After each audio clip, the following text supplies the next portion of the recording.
I'll keep this close.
Hi there!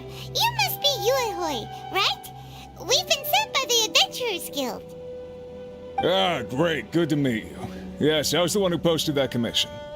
Wait a second. You look kind of familiar. Are you a famous adventurer or something? Oh, alright then. I'll start by introducing myself. I'm Yuehoi, a miner, and I received a mining permit for the chasm just recently. I have a handful of other guys in my crew. Seriously? They actually give permits out for the chasm? Yes, the folks over at Eugene Terrace finally came to their senses and are now allowing a limited amount of ore mining near the surface. We were among the first to gain approval, but some things have happened recently that put all the miners on edge. Really? What happened? We haven't heard anything. So, it's hard to say exactly how big of an issue it is. Could be something, could be nothing. The main thing is that it's just very strange. While one of the miners was on a break, he suddenly noticed a few hilly trolls walking his way. They seemed like they were in a daze or something. They walked right by him without giving him a single glance. They just made a beeline for the depths of the chasm. After that, the miner started observing his surroundings more closely and noticed the same thing happening time and time again. Are the hilly trolls just curious? Maybe they just want to take a peek inside. Not likely. The strange part is that in all the time this miner's been watching the hilly trolls, he's never seen any of them come back out. It seems to be a one-way trip. Once the hilly trolls go in, they never emerge again. And it seems to be happening more and more frequently as of late. What are these hilly trolls up to? What happens to them after they go inside? Is there a disaster brewing? These are the kinds of thoughts going through the guys' heads now. Everyone's driving themselves crazy worrying about it. Paimon's not surprised. Exactly. The deepest fear is the fear of the unknown, you know? So we have to get to the bottom of it before everyone can put their minds at rest. Do we really want to take this commission? Thanks, Mr. Hey! You can at least pretend to consider Paimon's opinion first!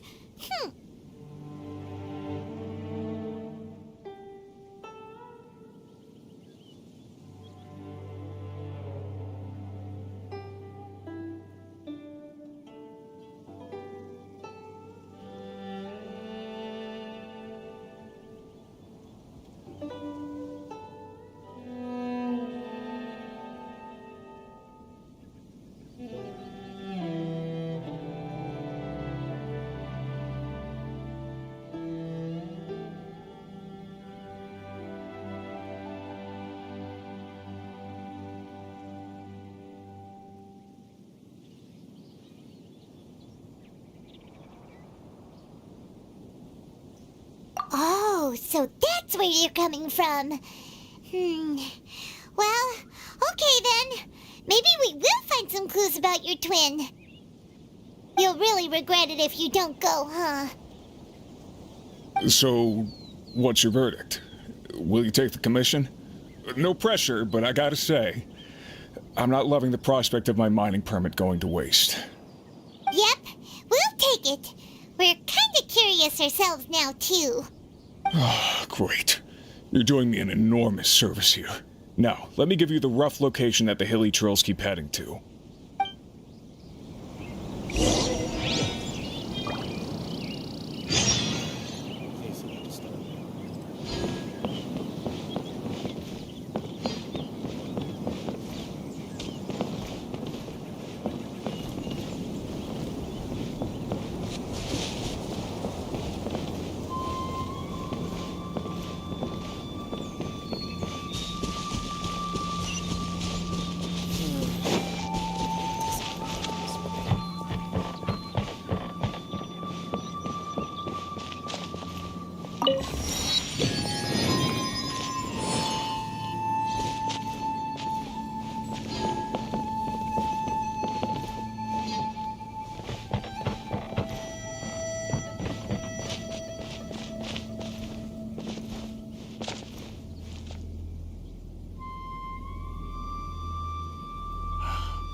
still have documents to deliver to the Ministry of Civil Affairs today.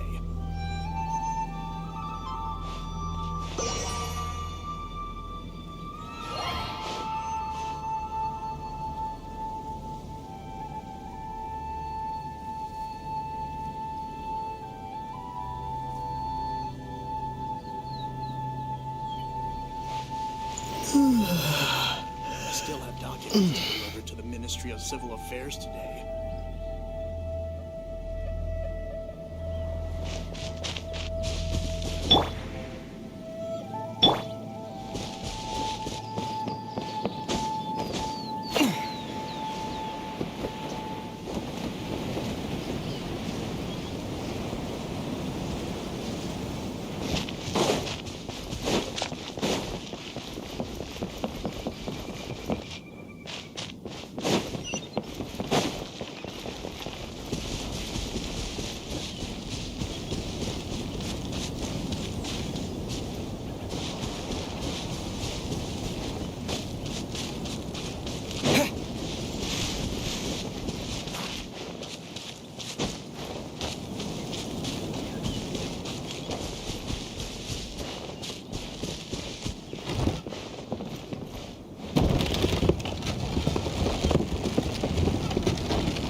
I still have documents to deliver to the Ministry of Civil Affairs. It took a huge amount of work to get this mining permit.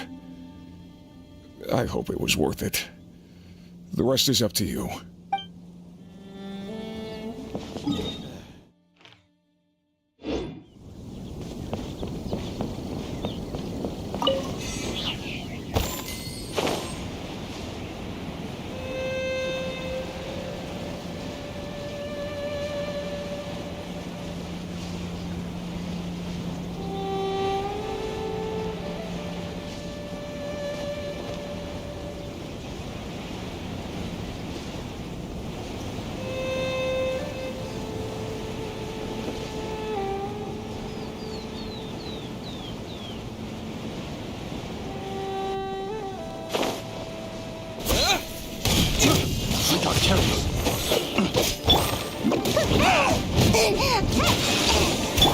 Rain outlines your...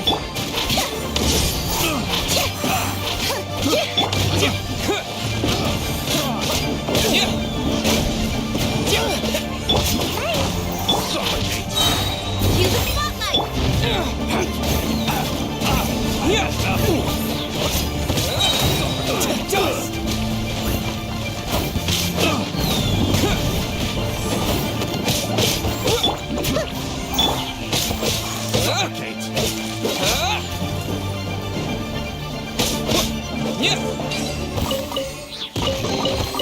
A reward on the road.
Terra Smash! Gotta dash.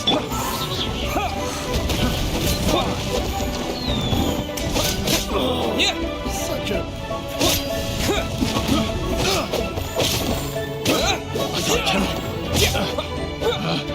Picked the wrong test subject.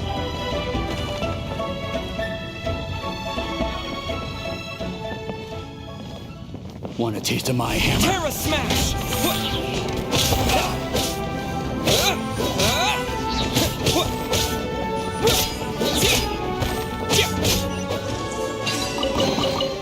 Is this an answer from this world?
Terra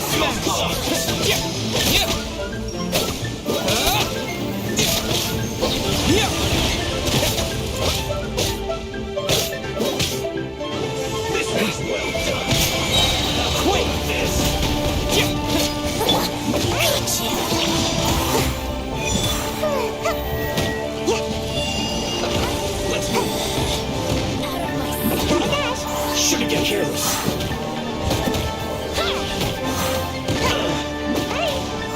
Have a load of this.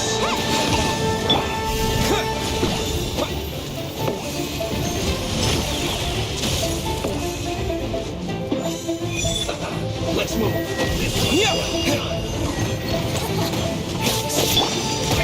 You need to hurry up.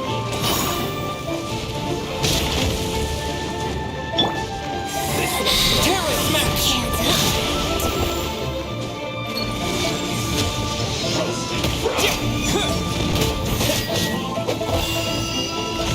You need to hurry up. Out of my sight. This is Her Majesty's gift. Terra Smash! This was well done. Winter shall be quenched. You need to hurry up. Body and mind. This was well done. Dust! Unfortunate fault. Surprise!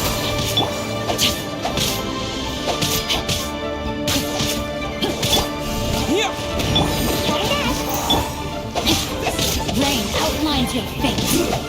Shouldn't get careless. Have a load of this. Rain cutter.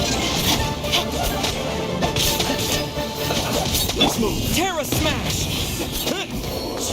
You need to hurry up. This was well done. Goodness. Through. Is this an answer from this world?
It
doesn't rhyme this way.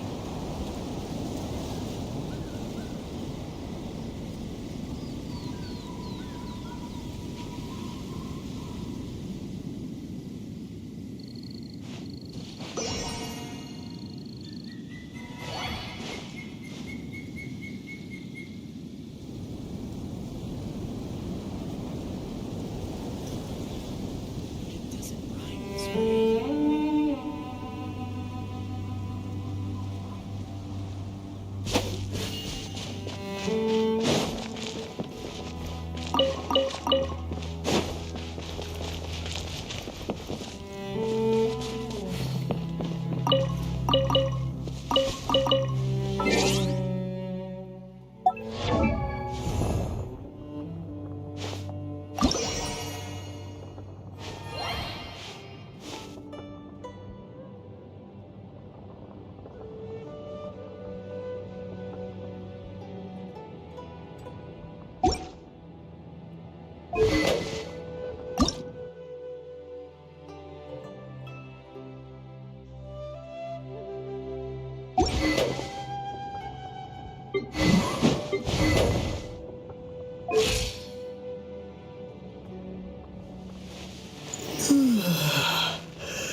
Are you here to play?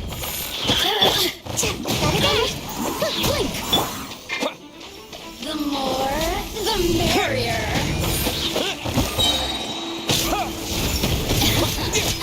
Let me in. Look at me. Just once. Is this an answer from this world?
What the? It's a city? A whole city that's floating in the air! Upside down? Just look at this place. Doesn't it remind you of something? Wait, what was it again? Yes, that's it! It's just like that. Just as strange, just as upside down, and just as spooky. In which case, maybe whatever's going on in the chasm really is connected to the Abyss Order. Oh, we gotta get to the bottom of this. Oh?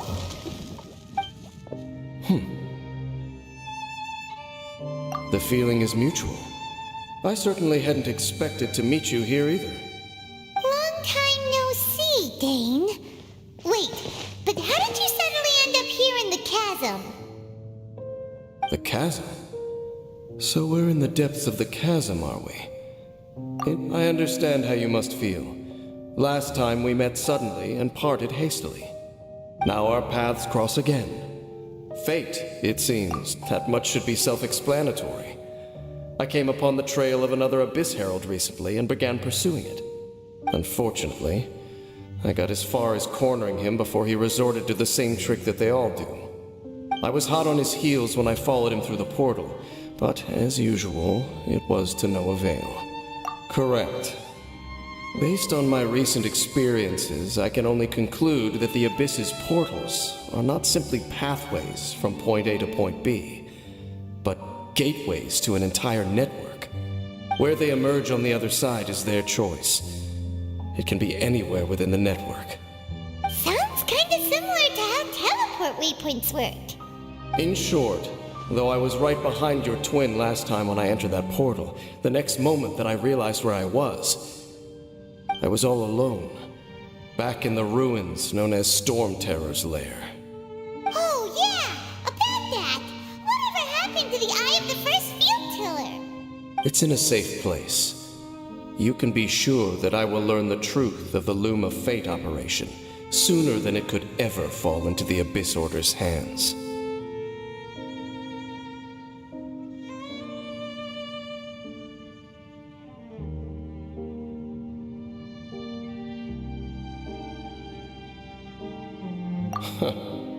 So that title stuck in your memory.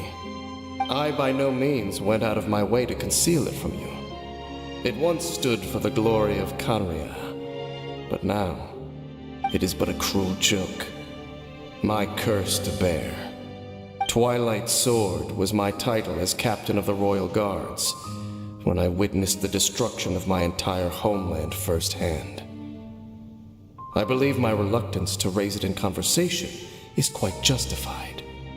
Sounds like your sister was right.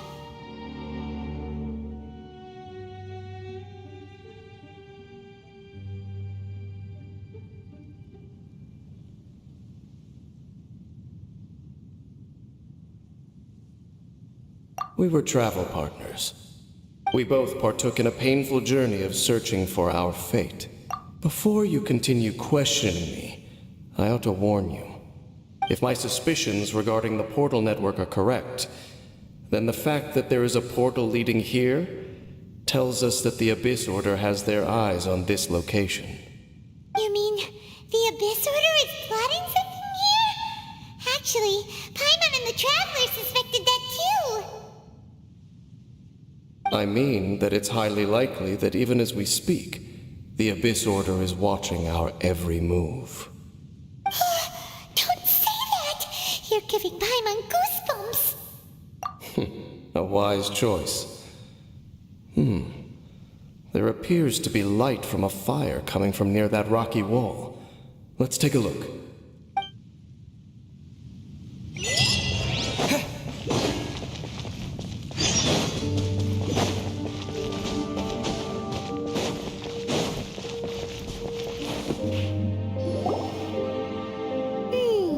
There are signs of hilly churl activity here. Could these be the hilly churls the requester was talking about? Requester? In fact, hold on. You still haven't told me what you're doing here. I doubt that most travelers would have any reason to venture down this way. We took a commission from the Adventurers Guild to investigate the chasm. Apparently a whole load of hilly churls have been gathering here, and the requester wants to know why. And now it looks like we finally found our first clue. Do you want the answer? Huh? You mean you know something about this? As it happens, I do. It's understandable that you did not perceive anything unusual. What makes this place so strange is that the environment here weakens the effect of the curse. The curse? Oh, Paimon remembers. Last time you guys were saying that Kanria's people were cursed to immortality or something. For centuries, I have suffered daily from the curse that was laid upon me. But here, I suddenly feel a small amount of relief from this suffering. And right here, right now, I can feel my body sending a strong message to me. It is telling me, stay. So, this place weakens the curse? That's pretty incredible. But how? That I shall need to investigate. But to the best of my knowledge, the Abyss Order does not have the technology to achieve this.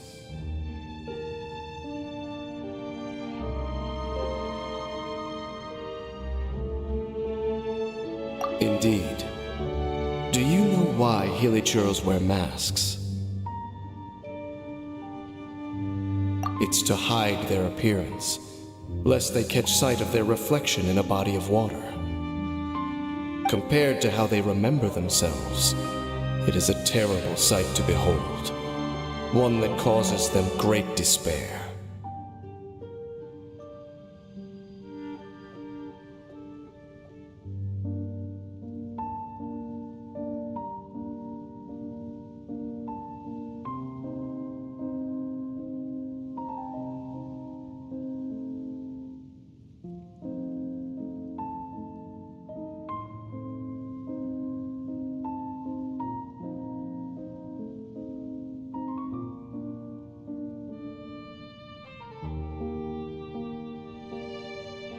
The curse of immortality denies death to those afflicted with it. And yet, it does not truly mean that they will never die. So, you mean there's a way to undo it?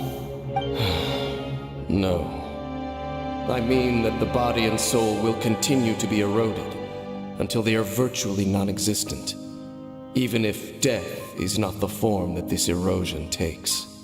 When the Hilichurls realize that the end is nigh for them, it seems their instinct is to seek out a calm and dark corner of the world in which to finally say goodbye to the centuries of suffering they have endured. And of all the places they could lay down to rest, one that can ease the effects of their curse would surely be their first choice. Wow. That's so... Conversation's over. Brace yourselves. What is it? We're under attack.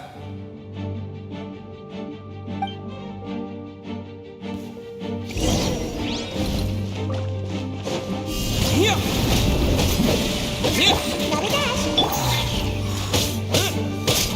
Terra Smash! Ninjutsu!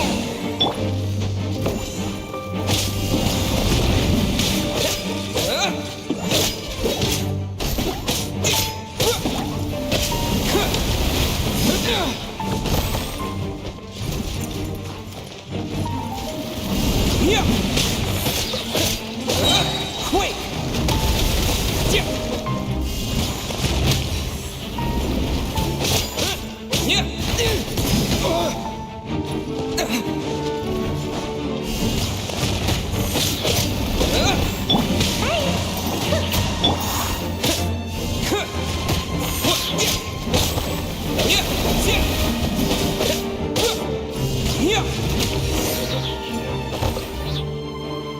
What were those? And why did they attack us all of a sudden? Black Serpent Knights. They once belonged to the Royal Guard of Kanria. Wait a second. Royal Guard? So, they used to be your troops? Yes, they were. But now, the curse engulfs them, and they fight with none of the honor they once had. Because they've become pawns of the Abyss now? Let's continue on. Wait! Dane!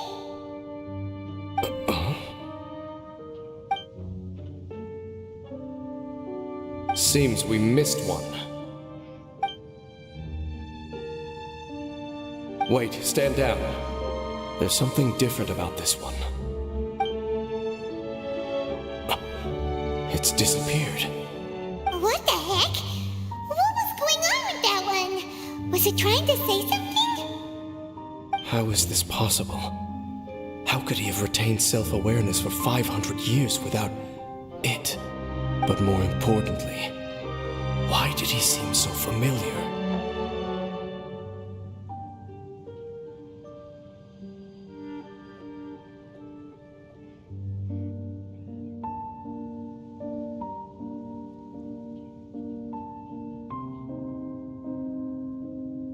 That would be a miraculous outcome indeed for a cataclysm that brought total doom and destruction.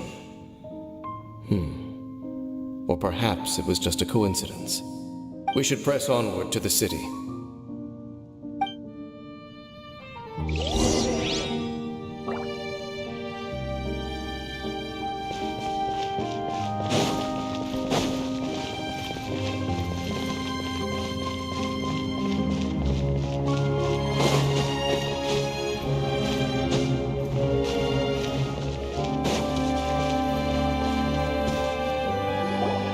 Looks like there's a strange energy surrounding the city. We can't go any further. Guess there should be a mechanism or something around here, right? Traveler, looks like it's time to get into ruin. Don't waste your time.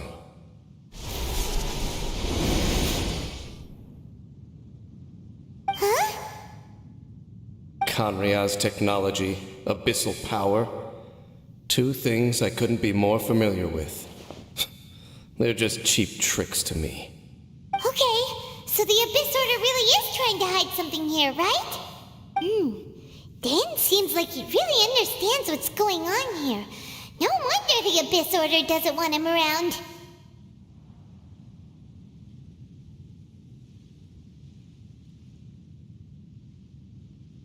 Not necessarily.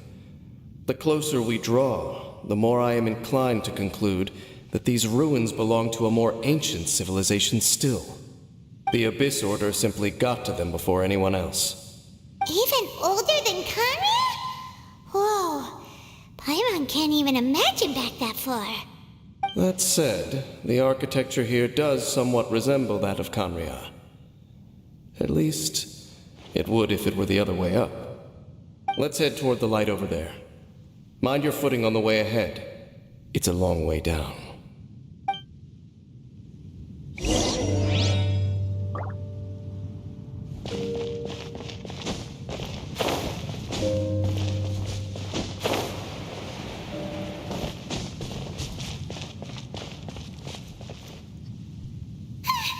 Black Serpent Knights! Is this where they're based? Or wait, We are likely drawing near to what...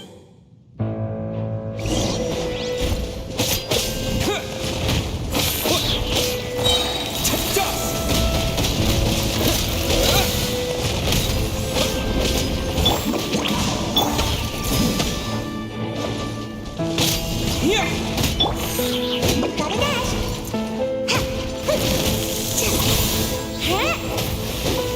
Huh? Shivana, let the magic be... Gotta dash!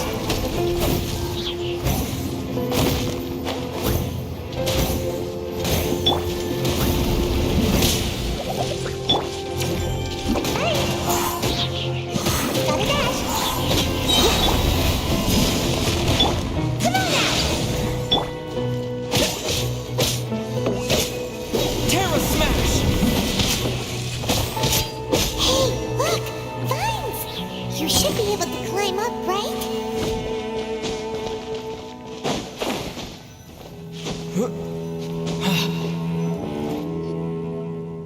Oh no! More Black Serpent Knights!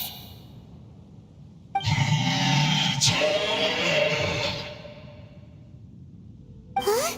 They're not coming after us! Are they just trying to scare us off? Huh. These knights seem like they're hiding something behind them. Hold on, I think they...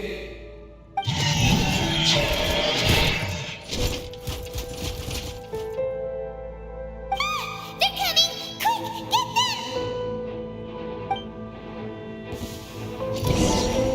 Yeah! Yeah!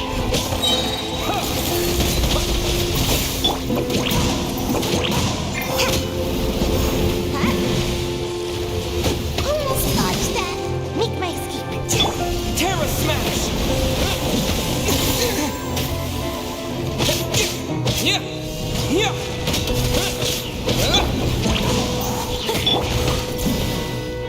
Witness the power of the wild, huh?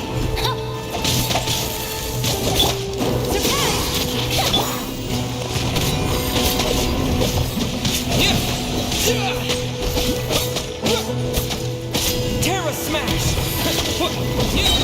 Wait!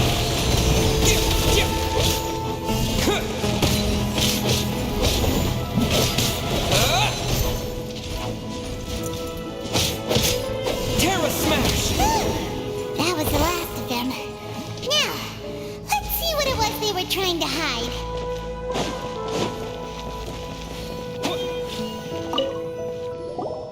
Huh?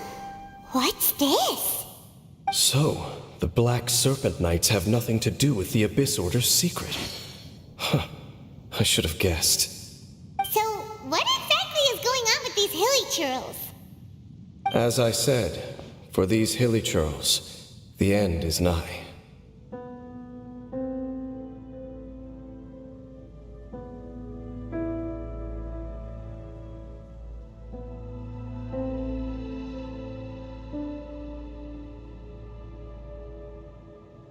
They have grown old and fearful of the light, even become one with the darkness. And yet the curse continues to corrode them. But why would the Black Serpent Knights want to stay here and guard them?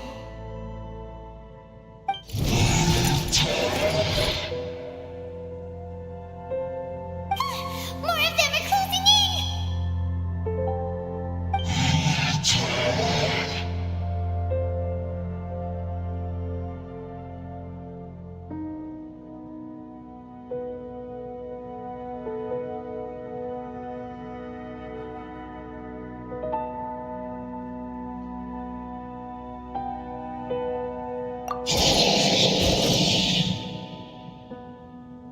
It's him! The guy that came out of nowhere and disappeared again! And now they're retreating! Did he just order them to do that? Halfdan? Whoa! What? You recognize him? Could it be? If it's as I suspect, then this is a truly tragic state of affairs. Dane? You want to know why they were gathered here guarding the hilly churls, don't you? It's because as far as the Black Serpent Knights are concerned, they're simply doing their duty. The one who ordered them to retreat just now, I suddenly recognized him. I knew him as a young man, an elite in the royal guard of old. His name is Halfdan. So, he's from 500 years ago too? To this day, I still remember the final orders I, the Twilight Sword, gave to Halfdan on the day of disaster in Kanria, before I made haste back to the palace. Inform all Black Serpent Knights to protect the people of Kanria at all costs. Because we, of course, were royal guards. But this would mean nothing in the events that followed. Royals, gentry, common folk. These identities made no difference. Against the might of the gods, the only identity that mattered was being from Kanria.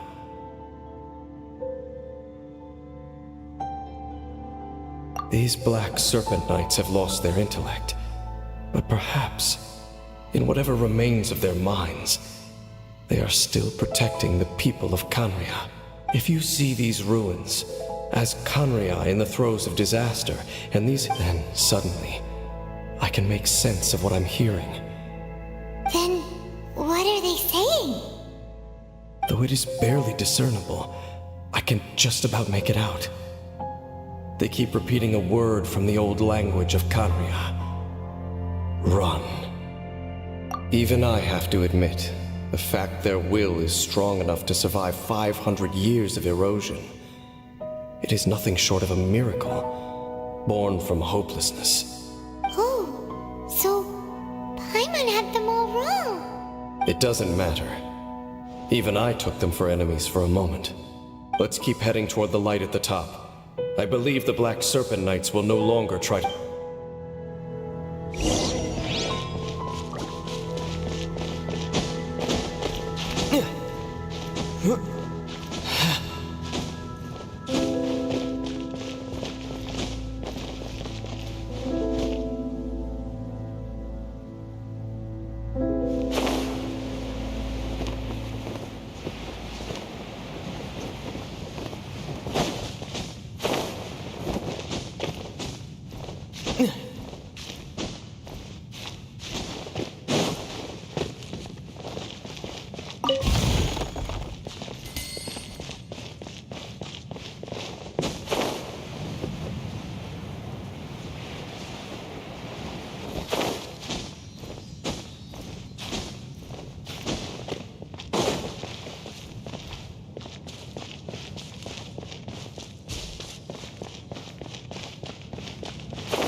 Look!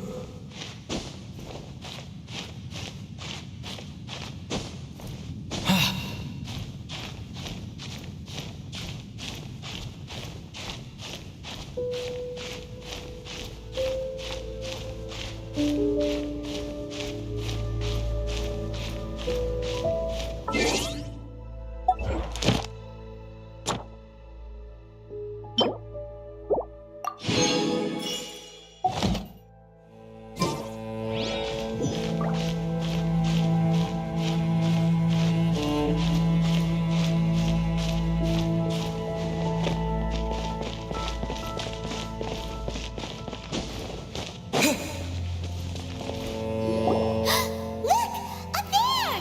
A water pool! Even the water pool is upside down. Oh, wow!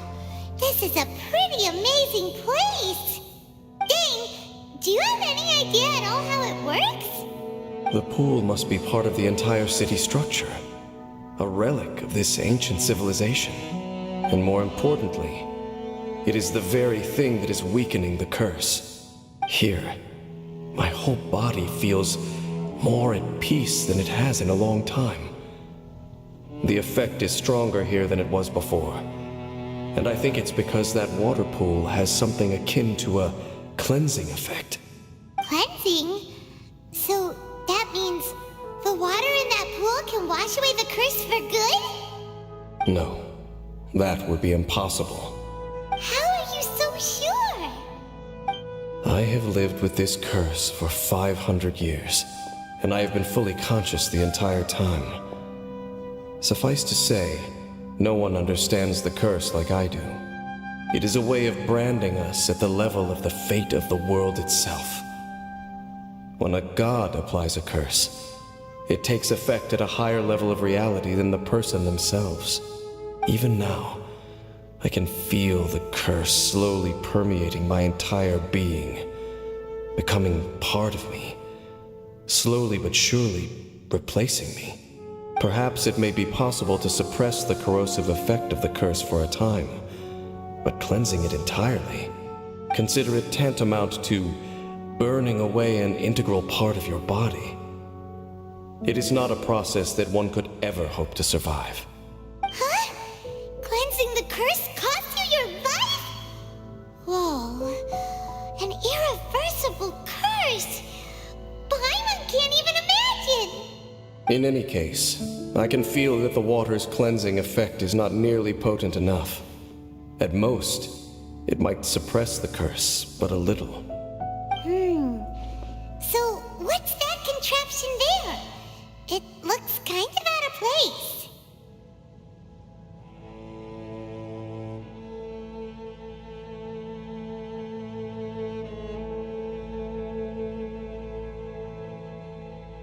Frankly, I have never seen a device of this design before either.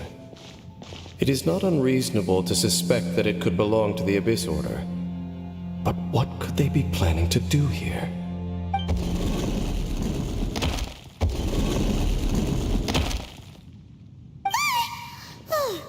That gave Paimon a fright! So, all the doors are open now? Halfdan's back again! Halfdan, do you have something to say to me?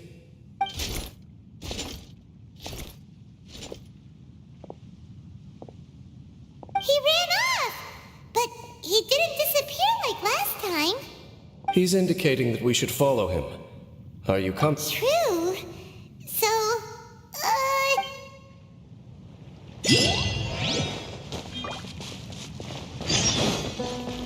Halfdan jumped down over there! Let's follow him.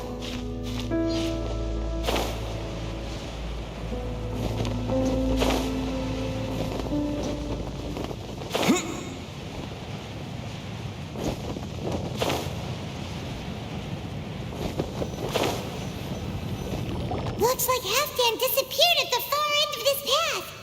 Perhaps whatever lies ahead is what he wants us to see. Let's keep going.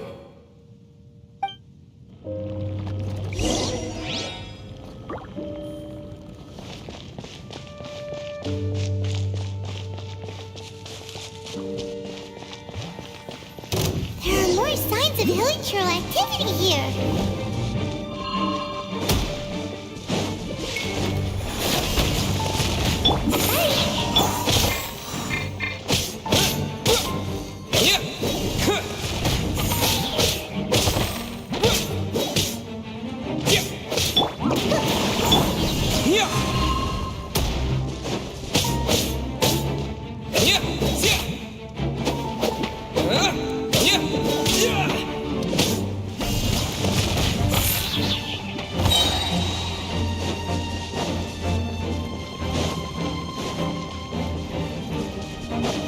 Is that way into the hilly trail camp? Let's go see.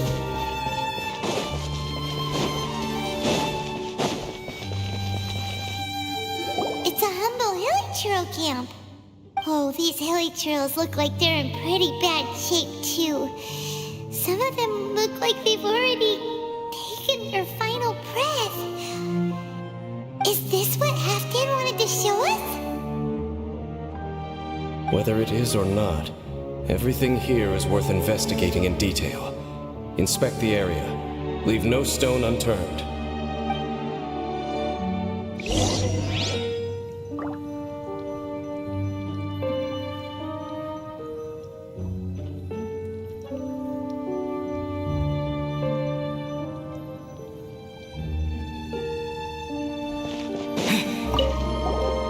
Seems like the hilly trails we meet in the wild are always so rowdy. We may not have a whole lot of happy memories dealing with hilly trails, but still, Paimon hopes they're at peace in their last moments.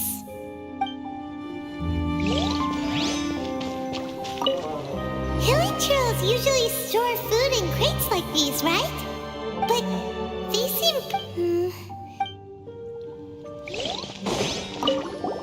There's even a bonfire here. Wait, but wasn't Dane saying that hilly trails get scared of the light when they reach the very end of their life?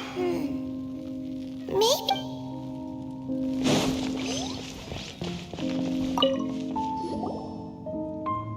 How did that flower get this far underground? Did someone bring it in memory of the deceased hilly trails?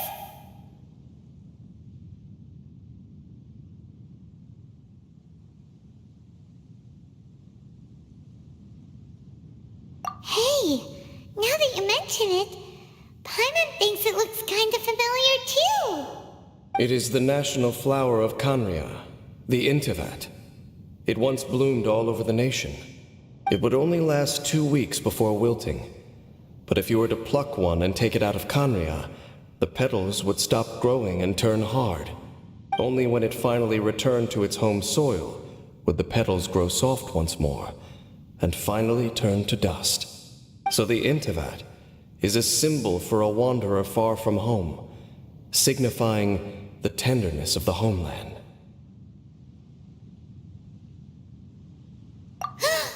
So for this flower to get here, it must have been brought from...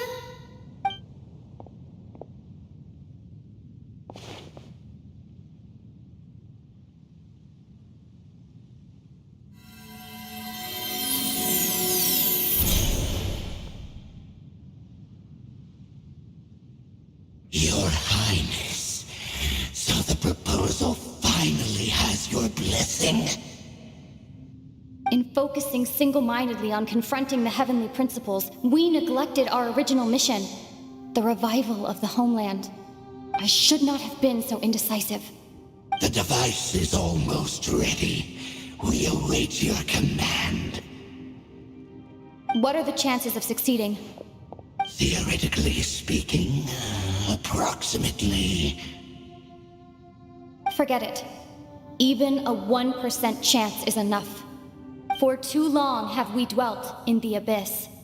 Surely they would rather return to the natural cycle of life and death as soon as possible than continue to exist as they are, without a shred of dignity. They cannot be made to continue paying the price for those so-called sins. The Order is most fortunate to be pleased with your decision.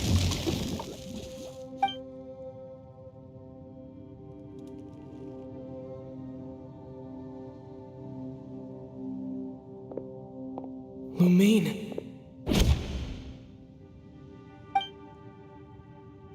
You saw something, didn't you? Can you tell me what it was? Yeah, you zoned out for quite a while there.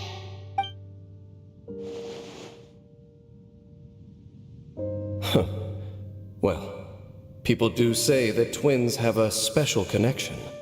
It sounds as if they are attempting to make use of certain equipment to cleanse the curse. It could well be the device we saw earlier. And you say she mentioned the revival of the homeland, correct?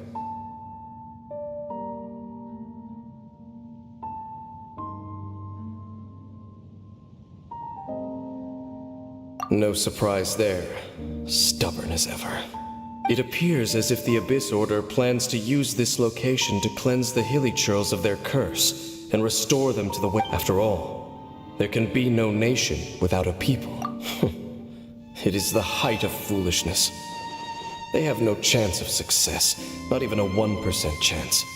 I told you already that no one knows this curse better than I, having lived with it for 500 years. Trying to remove it by force will achieve nothing but to inflict further suffering. So make sure you are clear in your mind. You have to tell yourself, they are no longer human. If you cling to false hope and allow yourself to become too emotionally invested, the only way is down. You will save your strength for something worth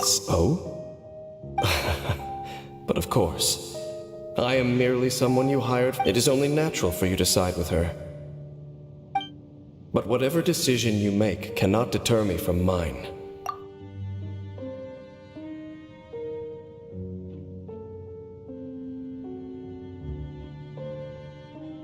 I see.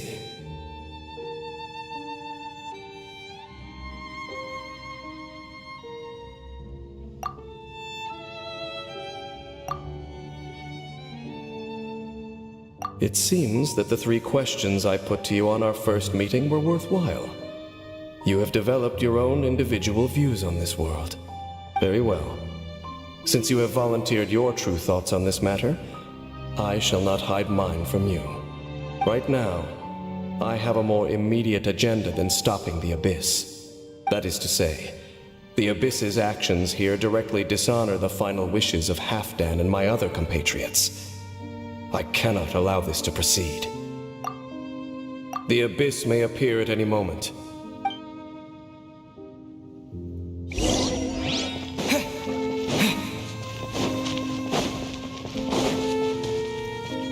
We can see the Upside Down City from here, too.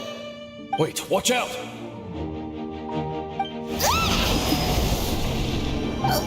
What's going on?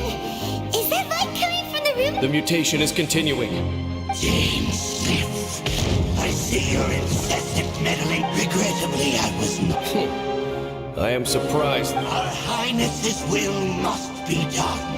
This time, the curse that torments our people. You are the only ones who taught. There is nothing else left of those Hilly-Churls. Nothing besides the curse itself. Say what you wish. I am going nowhere, Dainsleif. Then you will give your life just to You really think you can use that device beneath the pool to cleanse this curse? Do not underestimate the weight of the abyss. Device can amplify the cleansing effect of the water not tenfold, but 100-fold. Then I overestimated you. This plan is even cruder than I thought. Terra Smash! No, my sword!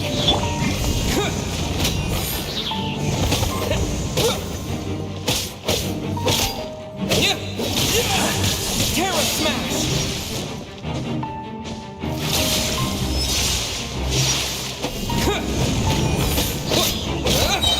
Quake! Terra Smash! The end is now.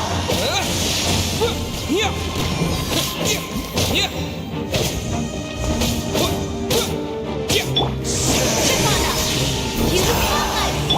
Terra Smash!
There's no time to celebrate. The Abyss Order's device is activating, but there's... All right.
Look, the amplification device.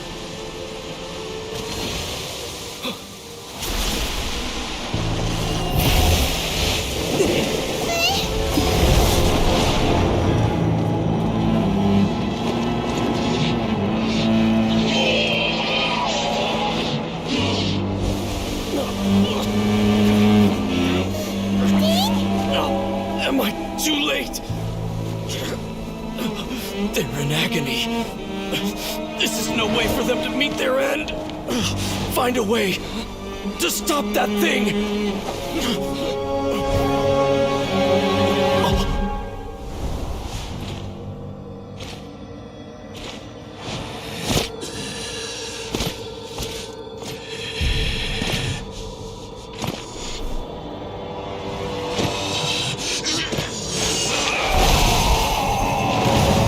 Halfdan, don't do it!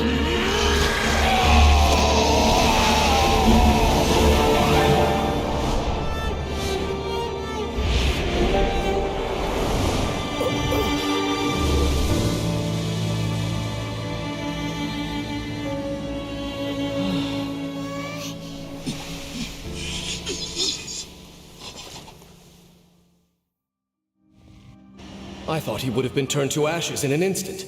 Halfdan's soul is Meddling fool! Encumber us no more! Don't you have a greater encumbrance to worry about? Come on. This is your grand opportunity to get rid of me. Take him out and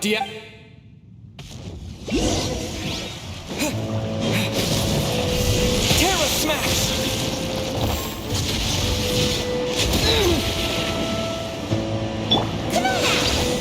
The gifts of grace!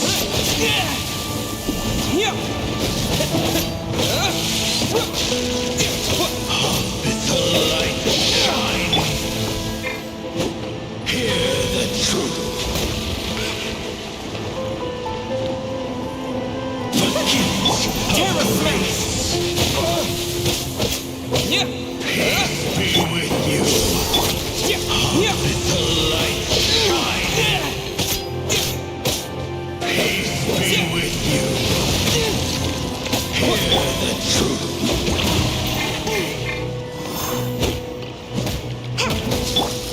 Is the light shine?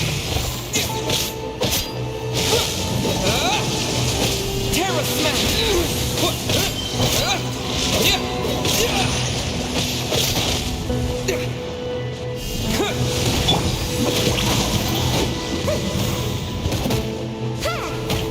The truth shall set you free!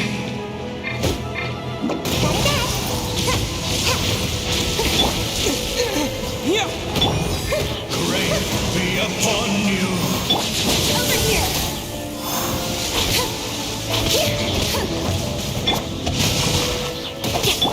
Terra Smash! Shall set you free!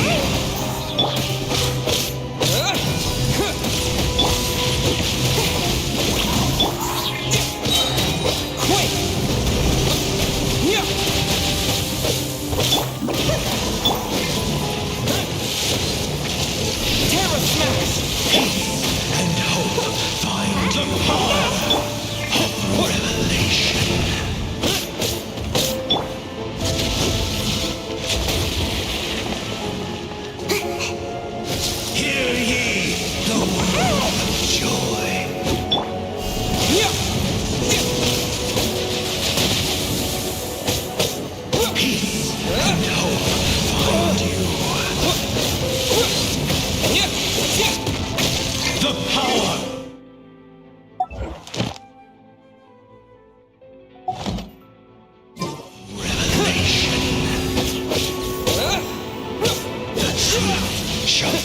set you free. Terra Smash! Yeah! Yeah! Let's see. Down in What do we do now? The Abyss Lecter's gone, but the device won't stop. And Halfdan. No! As long as the device is active, the cursed are rendered powerless. Only you, if you value his sacrifice, see all these rays of light and portals. They must have installed several of these energy So, we have to go through.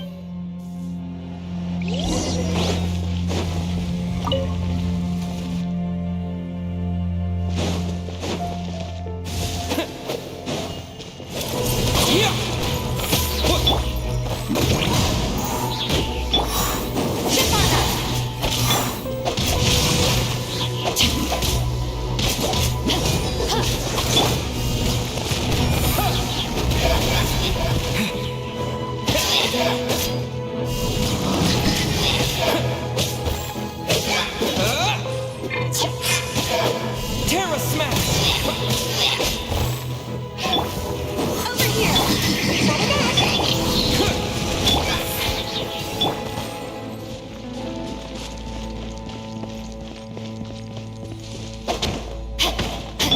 Terra Smash! The Hilly Trails are really suffering.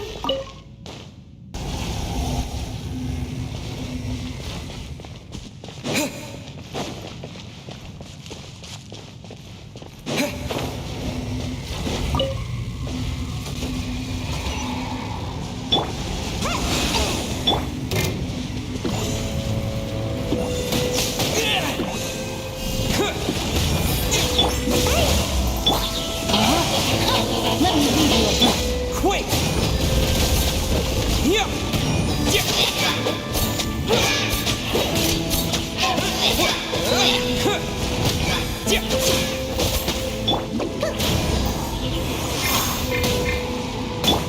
Terra Smash!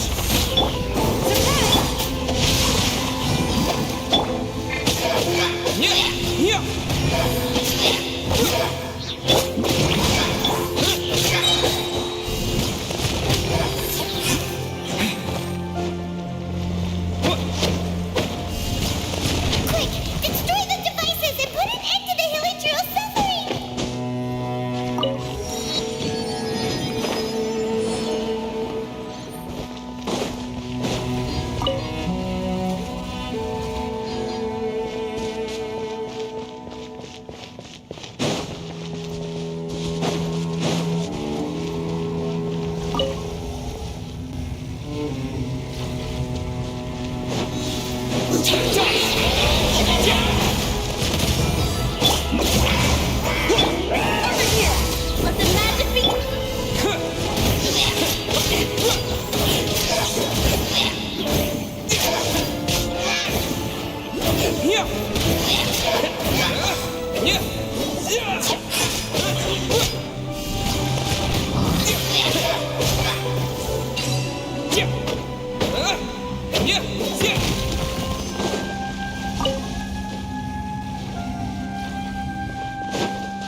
The burning sensation has indeed stopped. So, we managed to stop the Abyss Order's plan?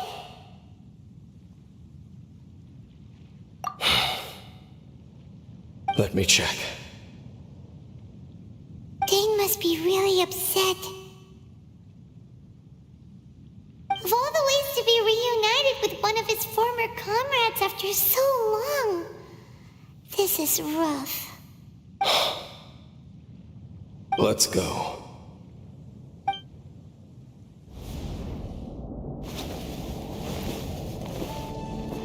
Huh? Light.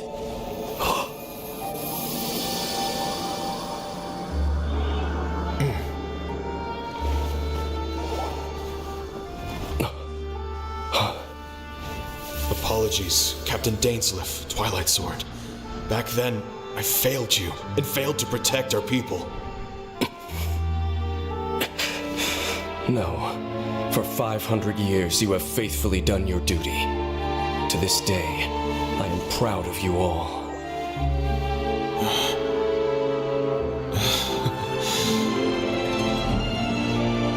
Conria didn't fall, did it? Since you're still here. Correct.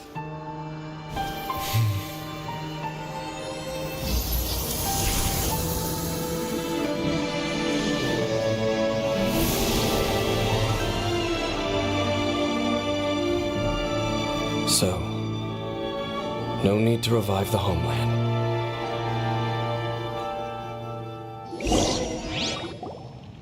That was Halfdan's soul. More than one kind of strange power exists here. Souls are no strange sight under the circumstances. Still, if you intend to venture deeper in and continue your investigation, you ought to be careful. You bet. We'll be super careful. That device took a severe toll on me. It will take Oh, right. You've earned a good rest. vacation. There are more important things that and I suspect that these amplification devices. Thank you for understanding. I only hope that next time we meet, you know whose side. Sheesh. Well, shame that we didn't. As long as you keep pressing on with your... Oh, Paimon almost forgot. The real reason we came here was to investigate what was going on with the hill trolls, wasn't it? We've probably seen enough to report back to the miner now. We'll figure it out.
Keep this close.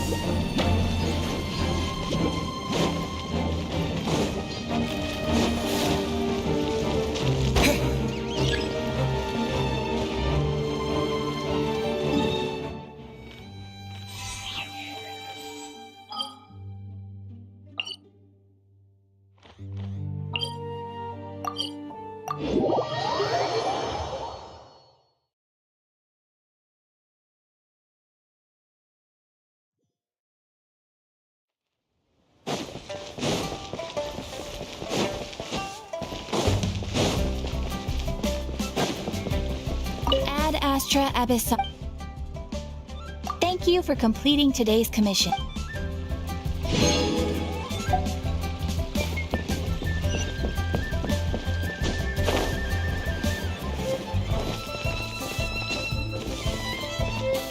Listen, let me tell you.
Now that we made it to Sumeru, our next objective should be to head to Sumeru City and find a way to meet with Lesser Lord Kusanali. And speaking of Lesser Lord Kusanali, even though we haven't heard too much about her, she doesn't seem to be the same deity who abducted your sister. But even so, people call Sumeru the Nation of Wisdom, you know. If we can get a chance to meet the... But... Paimon doesn't know the way to Sumeru City. Maybe we can climb up to that spot even if we can't see exactly... Wait a second. Look! There's someone up ahead! Perfect timing! Now we can just ask for directions rather than wander around like lost adventurers. Hey there! We're not from around here and seem to have gotten a little lost. We'd like to ask for some directions. Huh? Did they not hear Paimon? Hey! You over there! Could you give us some directions? Huh? What's going on here? There's no way she could have missed that. Oh, wait! Could she be ignoring us? How dare she?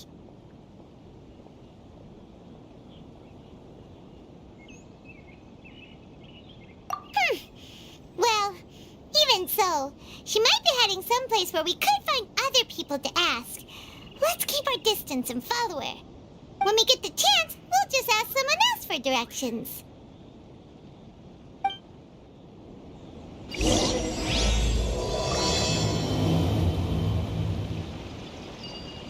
Come on, let's follow her. Just keep quiet. Make sure she doesn't notice us. Huh? She just walked near that small waterfall and then... Paimon thought this cave would lead to a village or something. But look, she's sitting over there. What should we do now? Alright then. It's not like we have anyone else we can ask. Even if she's not very Oh.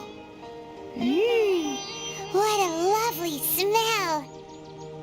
It's coming from that sensor over there.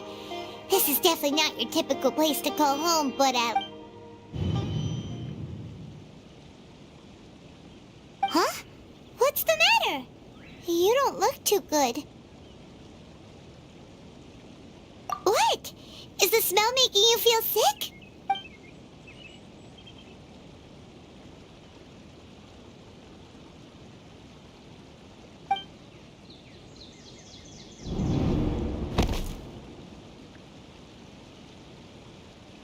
What's happening? Traveler? This is no time for...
Are you sure it's not serious?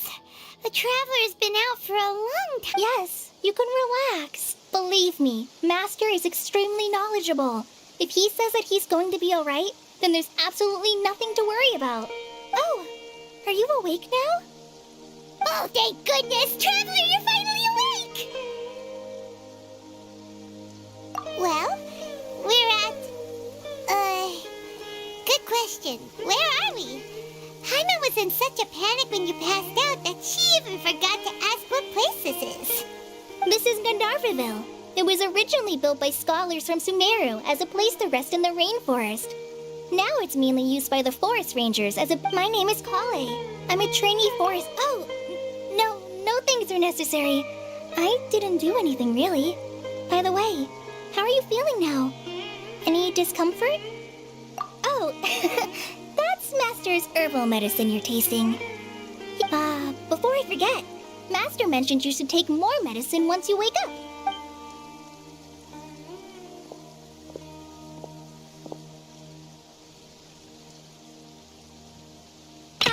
Whoops! Kale, what's the matter? Were you trying to retrieve the medicine? As I've already told you, you must be careful with these. I'll get it for you once I am finished here. Sorry, Master. Now, the guide to Avidia Forest's edible fungi is clearly posted on our bulletin board, but if Farbode forgets which mushrooms to avoid one more time, I'll have no choice but to leave the guide somewhere a little more visible. Like right smack on his forehead so others can remind him to be careful. Right? This is the second time he's come down with food poisoning this month. I'll be sure to give him a good talking to. Yes, please do. If, on the off chance, Farbode simply enjoys having little imaginary fairies dance before his eye...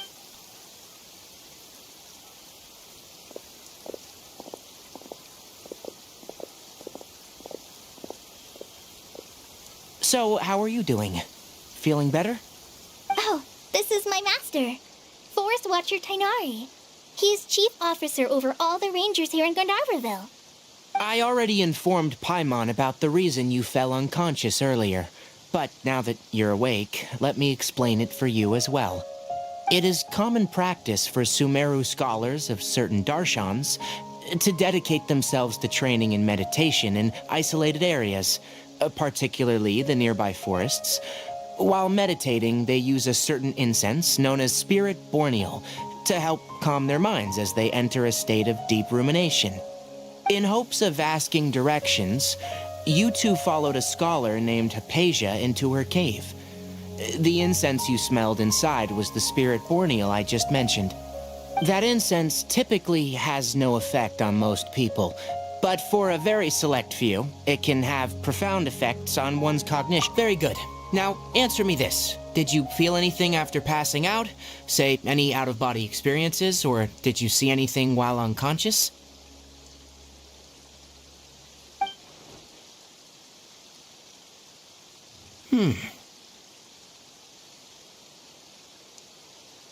Kale, let the others know to stop bringing their patrol logs here for now. Huh? Why? Because these two will be staying here for the next few days. They can have my room and I'll bunk with Amir. Now get a move on and be sure to do as I've said. Yes, Master Tainari.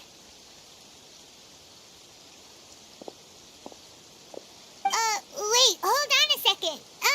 Can you tell us what's going on? Sure, let me fill you in. I originally planned to send you on your way once you finished your medicine. However, it appears now that you should stay a while longer in Gandharvaville for further observation while you recuperate.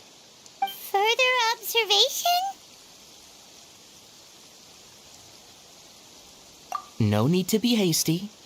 As long as you have the capacity to judge between right and wrong, I promise that you'll understand the gravity of the situation once I explain everything to you.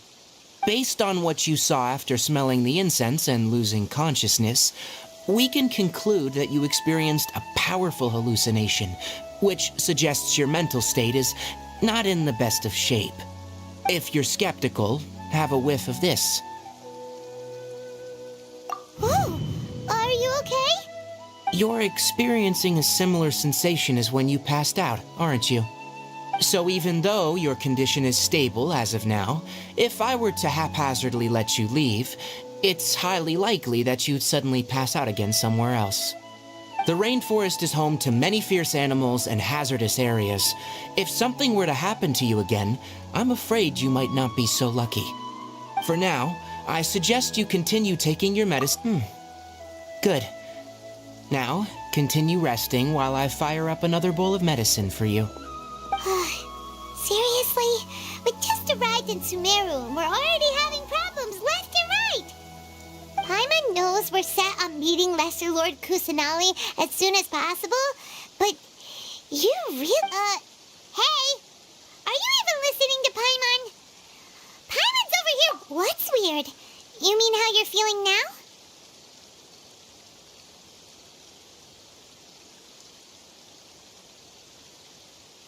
You mean the vision of tree roots and red skies you saw? But if those weren't hallucinations, what could they be?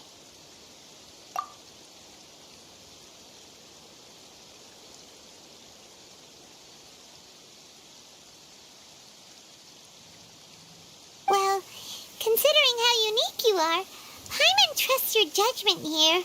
But why didn't you say anything about it to Tainari? If he misjudged your condition, then there's a chance you could get worse, right?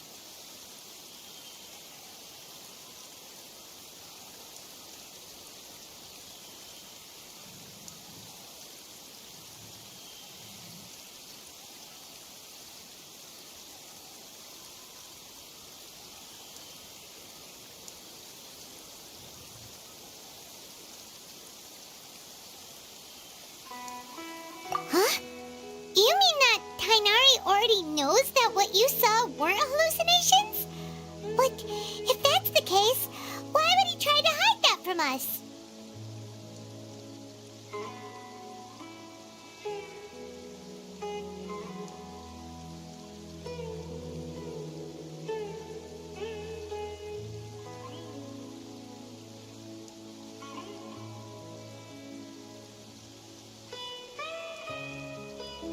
Oh, Paimon gets it now. That explains why you were so quiet earlier. Well, that settles it then. We'll stay here to rest up and figure out what's going on with your hallucinations. But it seems like asking Tainari might not be an option anymore. What do you think we should do? Good idea. Kale's pretty friendly. We can ask her tomorrow about what she knows regarding the Dendro Archon and customs in Sumeru.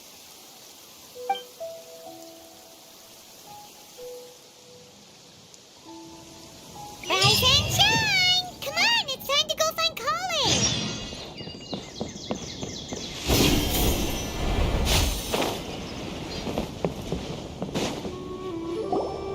All right, next let's see your right hand.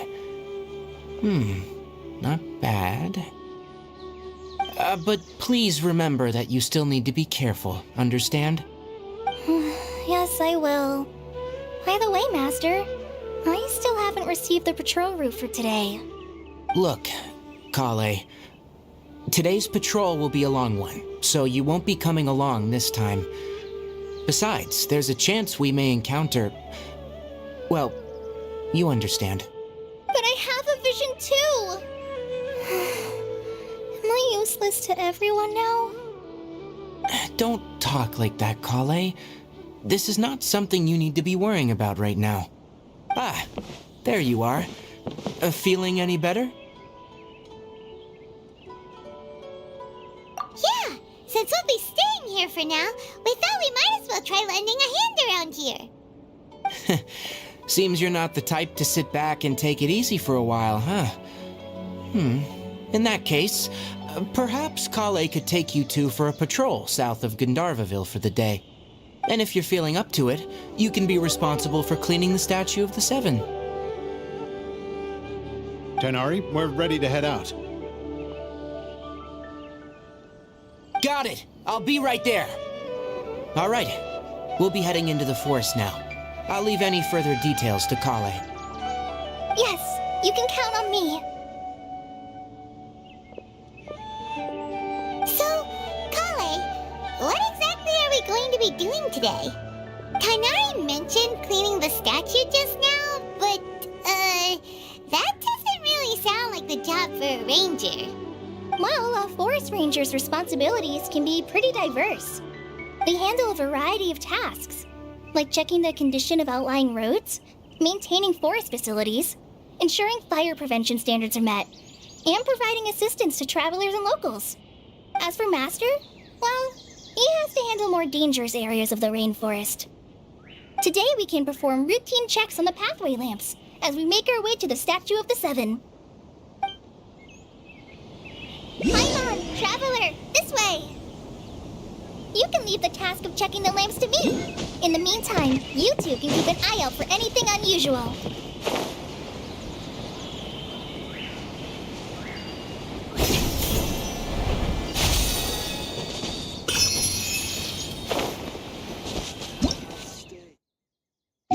Nothing wrong with these two lamps.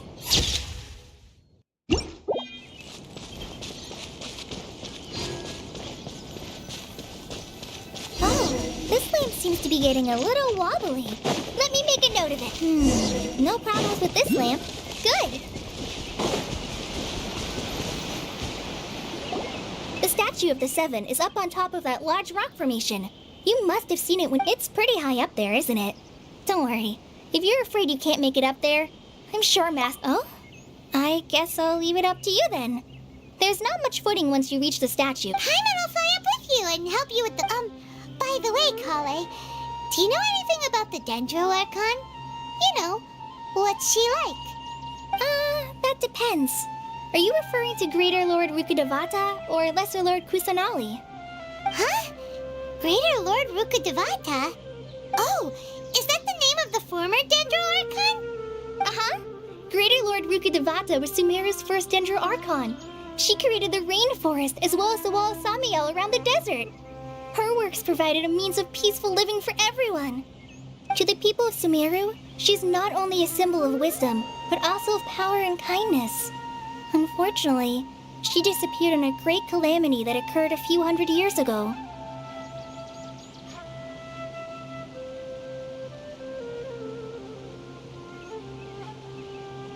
According to what Master has told me, the sages later found the newly born Dendro Archon and whisked her back to Sumeru. To celebrate the reinstatement of their lost deity, the sages dubbed her Lesser Lord Kusanali and let her reside in the sanctuary of Sarastana.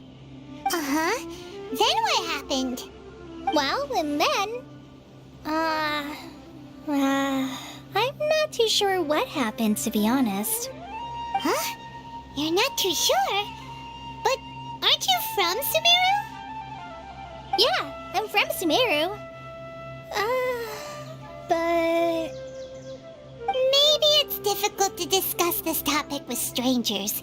If that's the case, then don't worry, we understand. No, it's not that. I'm not trying to hide something from you. Besides, I don't consider you two strangers.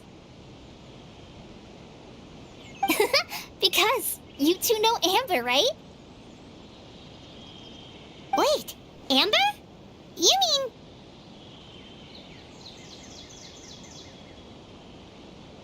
Yes, that's her. I once lived in Mondstadt for a while, and she helped me a lot during that time. You could even say that she helped me become a new person. There's no one like Amber. She lives life to the fullest while always adhering to her strong sense of justice. She's ready to answer the call for action at any moment, but is also very understanding of others. She's like the spark that lights the fire, and if you ask me, she's a prime example of a true outrider. She's the first person anyone coming to Mondstadt will meet. Sorry. Paimon thought the work of Outriders was a little different from what you just described, but one thing's for sure, you really like Amber. Sorry. I was rambling on just now. It must have sounded kind of weird. It's alright, Kale. Knowing that you're a friend of Amber somehow makes Paimon suddenly feel a lot closer to you. So, how do you know that we've met Amber? Well, after I returned to Sumeru, Amber and I have stayed in touch by writing each other letters. In one letter, she mentioned that Mondstadt was attacked by a fearsome dragon, but the city was saved by a mysterious blonde traveler and their floating companion. I knew you two were the ones she mentioned in the letter the moment I saw you. But, considering everything you've been through that day, I thought it'd be inappropriate to bring it up. Ah, so that's how you knew. Yep, so please know that you two have my complete trust. Really. I wish I could tell you more about the Dendroarchon, but I have been away from Sumeru for some time, and I haven't read any books. Sorry. That's alright. You've already helped us a lot. Oh, I'm happy that was helpful. There is one thing I want to ask, though. So that's why you're here. Thank you for telling me your story. Don't mention it. We are friends after. You both have my thanks. Well,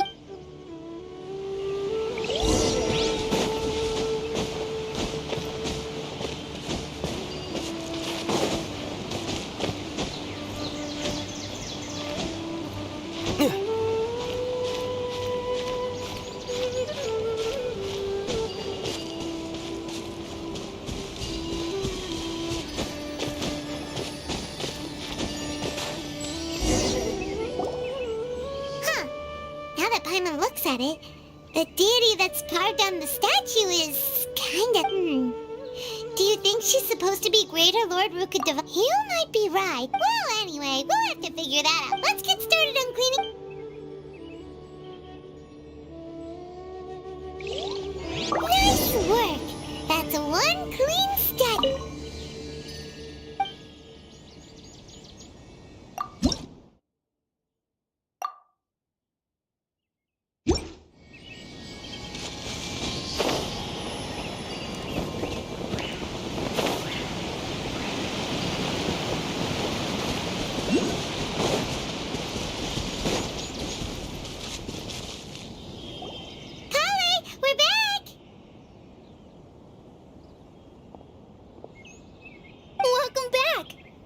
Tired after all that climbing.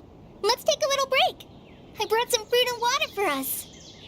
Yay, food! What kind of goodies did you bring? Hey, don't be a party pooper. It's not like Kale is a stranger or anything. Besides, the best way to compliment a chef is to show passion for their food. Xiangling taught Paimon that. I prepared a nice portable dish that forest rangers like to eat called pita pockets. I hope you'll like them. No! You dropped it on the ground! Not to worry. I wrapped a few layers of oiled paper around each pita. They should be fine. Oh, whew. Paimon nearly had a heart attack there.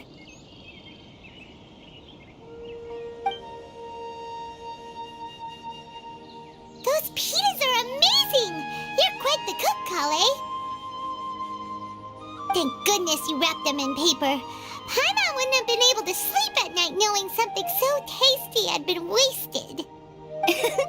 You really know how to compliment the chef, Paimon. Since you liked it so much, I'll be sure to give you a copy of the recipe sometime.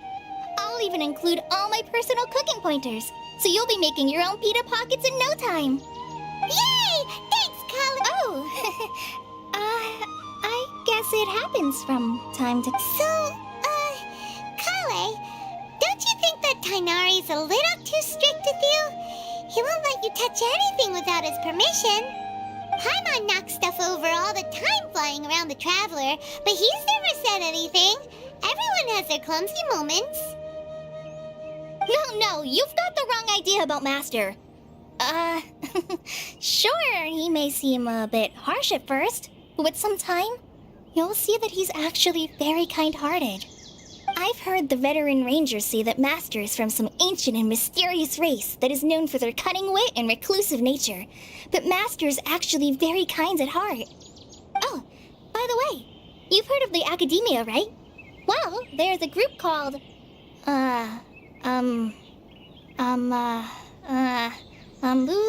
something? Well, anyway, because Master does a lot of research on plants, sages from the Academia have written him many times, inviting him to take up an official position there. But Master declines their offers every time, saying, Sumeru City is too noisy. It'd be bad for my ears.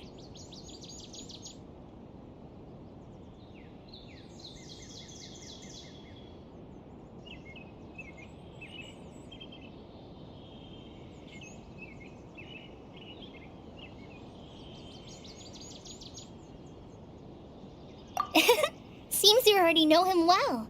Anyway, I'm sure the sages were not happy about his responses. Master could obviously have a bright future in the Academia, but he insists on sticking to the path of a forest watcher. Every day he helps the locals of the forest and passes on his extensive knowledge to trainees like me. In fact, Master's the one who taught me how to make pita pockets. Really? Paimon would have never guessed that. Oh, speaking of Tainari, he was the one who took care of you after finding you passed out yesterday. He even carried you all the way here. Paimon's still kinda upset, though. He kept scolding Paimon the entire way here.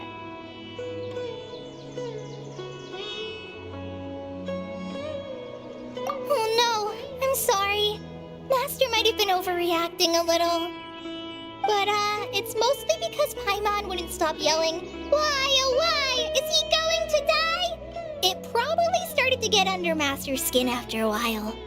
Hey! Don't laugh! Paimon was genuinely concerned about you.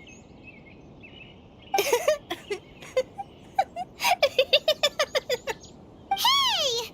Now even Kali started to laugh. Ugh, that's it! Paimon won't forget this! It's time for some Paimonial wrath! No! Don't touch me!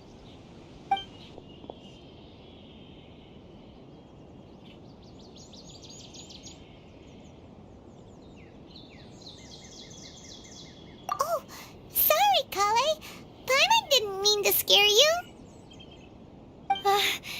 No, I just... I didn't mean that.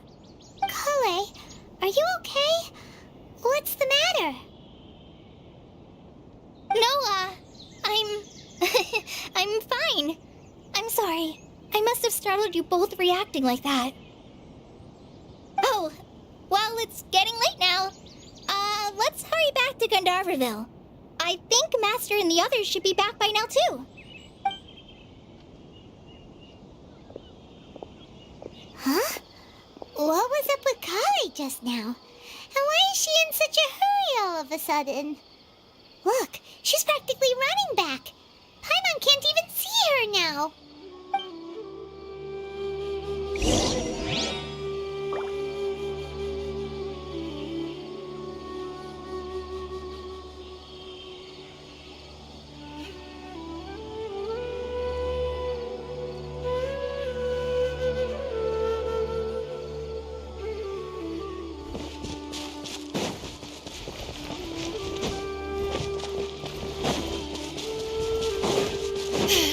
The rainforest climate is far more pleasant than that of the desert. Ah, Traveler, you've returned. Yep, we're back. Have you seen Kale by any chance? Oh, Kale? Yes, I saw her go into her room just a moment ago. Oh, okay. Guess we'll just have to wait and talk to her tomorrow then.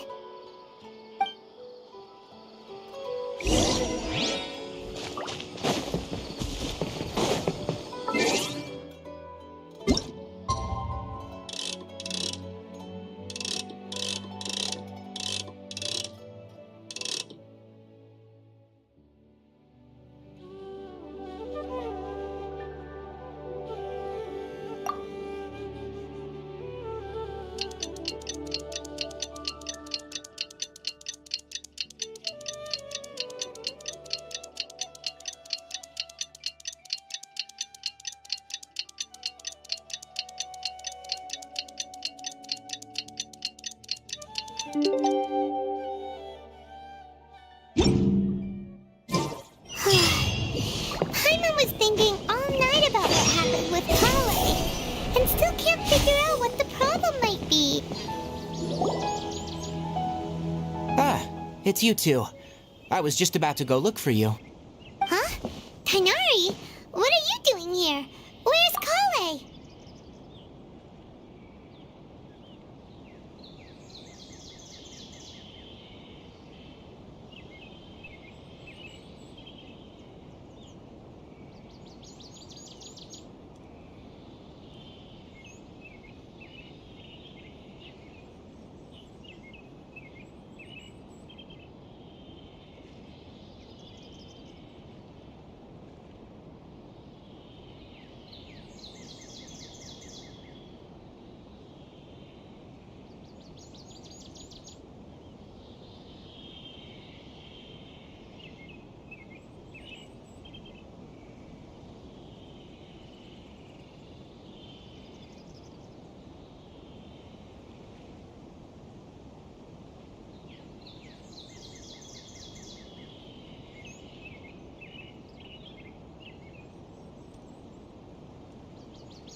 I came to check on Kale's condition. To put it simply, she's not well. You mean she's sick? How could she be... Oh, wait a minute. Could it be because of what Paimon did yesterday? No need to worry. Something as small as you could never harm her. This sickness is something that Kale has been dealing with for some time. Kale has been more excited than usual since you two arrived. A little too much so, to be honest. She hasn't remembered to take care of herself. I suppose it's understandable, though. She hasn't been around anyone she considered a friend for some time now. It must have been refreshing for her to have you two here. So, Tainari, what's really wrong with Kale? Let's take this conversation elsewhere. Kale just fell asleep after taking her medicine. She needs some peace and quiet.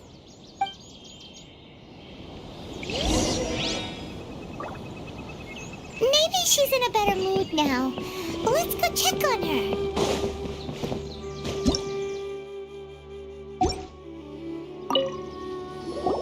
Shh! Kale's asleep. Let's come back once she's feeling better.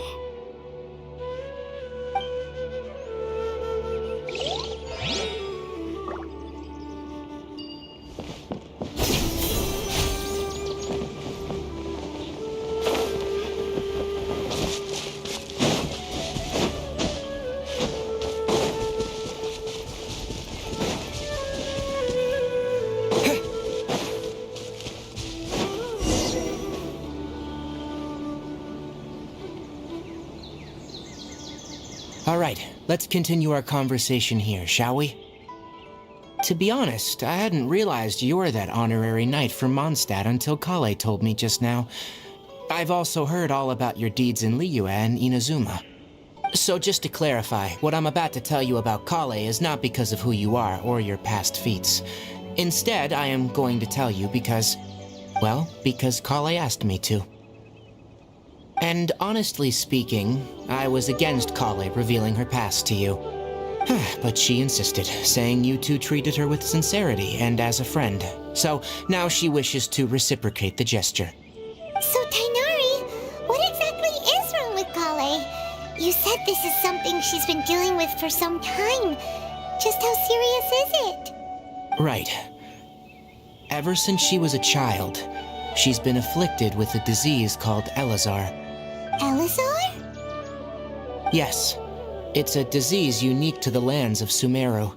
It is characterized by dark and hardened scales that form on the body. At first, the afflicted may only feel mild numbness on affected areas of the skin. However, as the disease progresses, one may begin feeling fatigued and even experience peripheral paresthesia. In its final stages, the disease strips a person of the ability to control their own body, and they effectively become completely immobile. That sounds terrifying.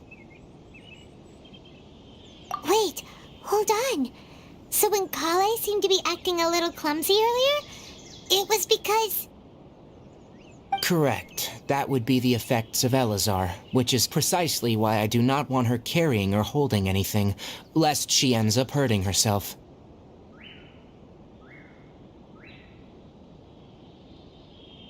With appropriate treatment, the disease can be effectively controlled before it progresses to a more serious stage. However, there is unfortunately still no true cure for Elazar. Nevertheless, Kale's mother still hoped that there was something out there. She handed Kale over to an organization known as the Fatui after one of their members lied and said they had a cure. What? The Fatui? It appears you already are familiar with them. That'll save me some explanation. Anyway, the person who eventually rescued Kale and brought her to me for care said that she had been given to a harbinger known as the Doctor. I have no idea how this doctor managed to do it, but her case of Elazar was completely stable for all the years that Kale was with them. However, Kale's days with the Fatui were anything but pleasant. Kale is a resilient individual and always tries to appear cheerful, but her experience with the Fatui has left deep scars. Even now, she can still feel deathly afraid of someone touching her. Oh, Paimon had no idea Kale's been through so much suffering. Oh, by the way, Paimon, Kale wanted me to tell you that she's sorry for scaring you yesterday. She also wanted both of you to know that she's sorry for hiding her illness. She doesn't need to apologize. None of this is her fault at all. Well said. I hope you'll get a chance to tell her that in person the next time you see her. Kale once thought that it would be impossible for her to have any real friendships. I trust that you two will never let my trainee experience such emotional pain again. Don't worry, Tainari. We'll take good care of her.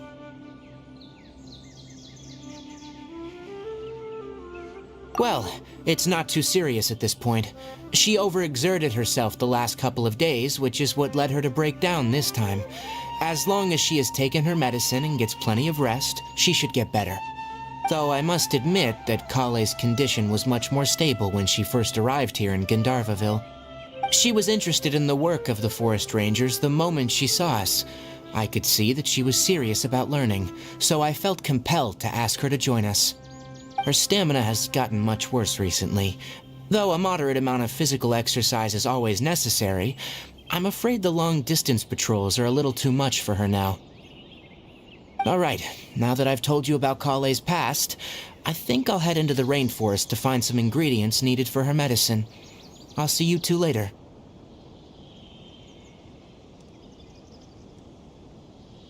Yeah, we'd like to do something to help Kale too. Alright, but I must warn you two. The rainforest is a dangerous place, especially No problemo! Let's go then. We'll be looking for a plant known as the Nilot Pala.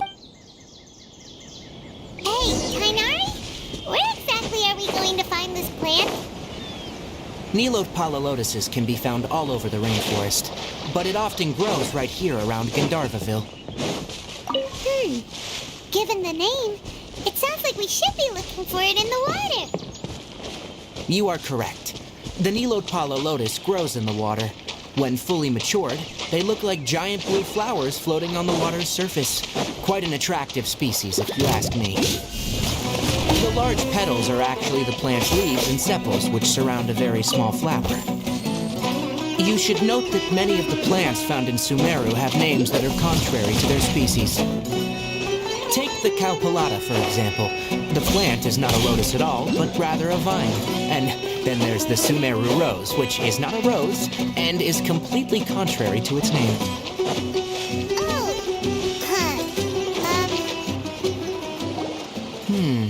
There should be Nilote palalotuses growing somewhere in this area. Let's split up and begin searching. If you could manage to gather 4 of them, that would be sufficient. We'll rendezvous here once you've gathered the needed amount.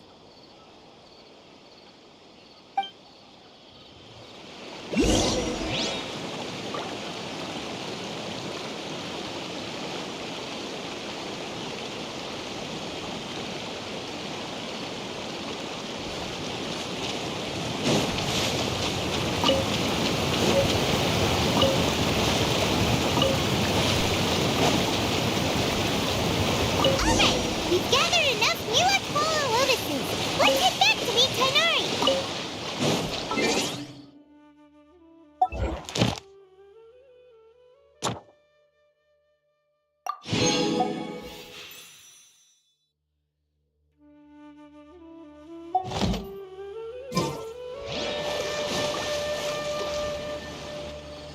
Hey, Tainari! We found the lotuses you requested. Let me have a look. Good. Very good. These are all excellent quality. I'm glad you two came along. Your exploration experience helped save me a lot of time here. It seems we even have enough time to stock up on other things I need. Hey, Tainari!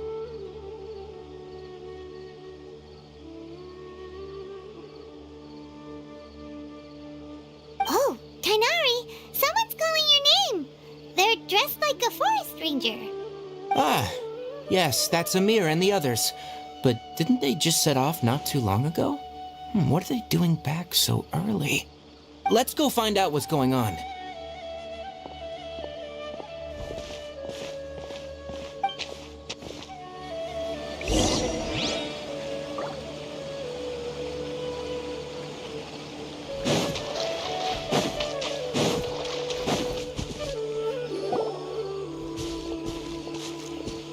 Tainari, thank goodness we found you here. We were just about to head back and find you at Gandharvaville. What's going on? We just discovered a withering zone. The withering is back? But the patrol route you were on should have been already cleared just a week ago. It reappeared so quickly. Can you tell me the exact location? It's up ahead, deep in the river valley. It's appeared in a spot that blocks nearly the entire narrow part of the valley area, so we decided to come find you as quickly as possible. And the radius of the contamination?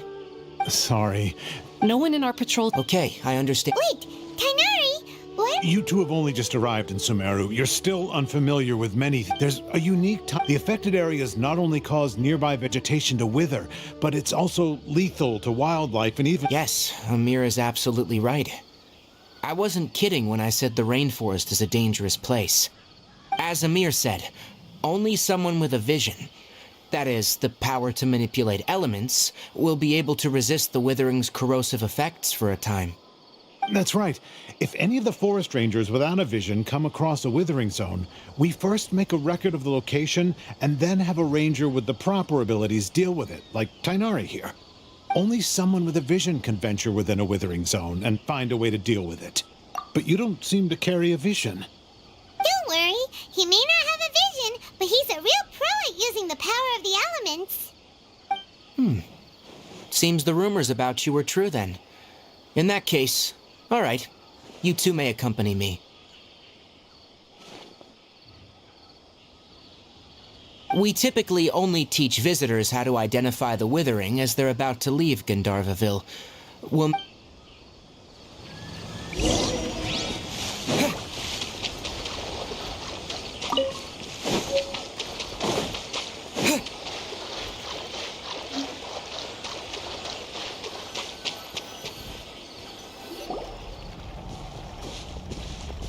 Stop.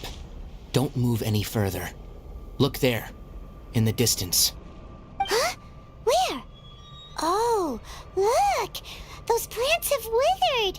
That whole area is kinda gloomy. Even the air looks like it's filled with ash. Oh, Paimon doesn't like the look of this. That is the withering. All right, traveler. We're gonna have to enter that withering zone. Thank you. But I must warn you, don't push even with You ready then? Let's go.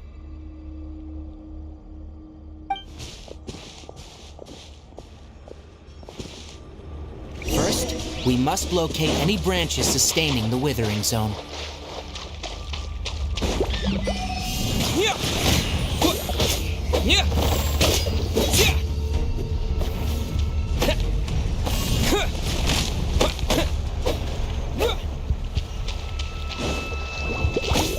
Terra Smash!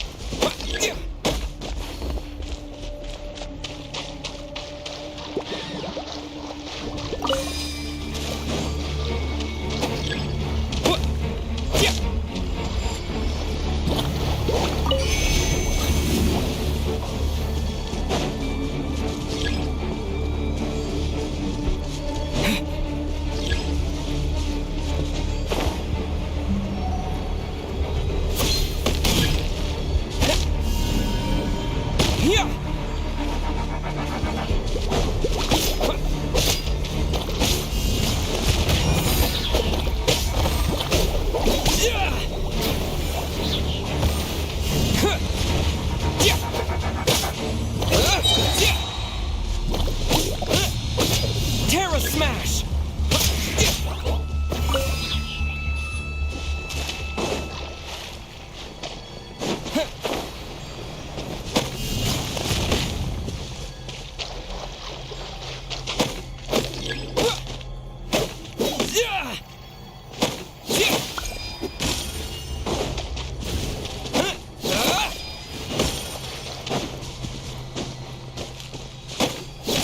Great work.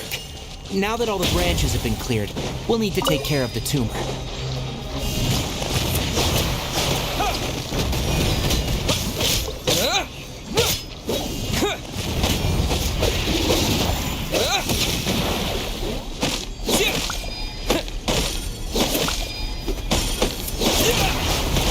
Now, destroy the tumor of the withering.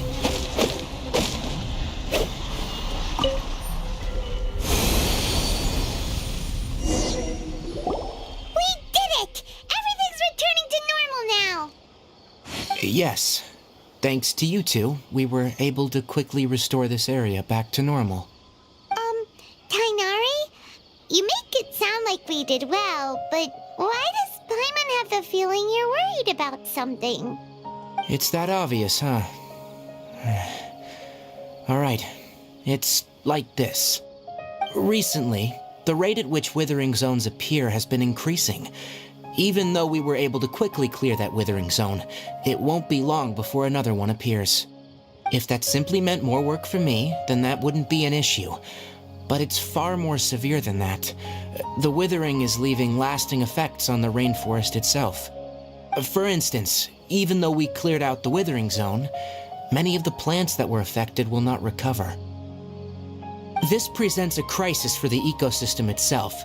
Many plants in the rainforest are already in decline, directly impacting the wildlife that depends on those plants. And most disturbingly, as the appearances of withering zones have started to increase, Kale's case of Elazar has also become more serious. Huh? Well, why's that? I'm still not sure of the exact reason.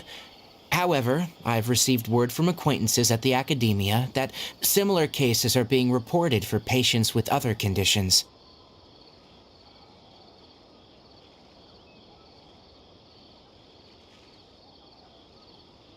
No, none that we know of. The withering has been recorded in Sumeru for millennia. It's said that it originates from the depths of the world. Oh, by the way, have you heard of Irminsul before? Irminsul is a tree located deep beneath the surface. Although it isn't like any tree we know in a biological sense, you can basically think of it as a large tree that grows downwards rather than upwards.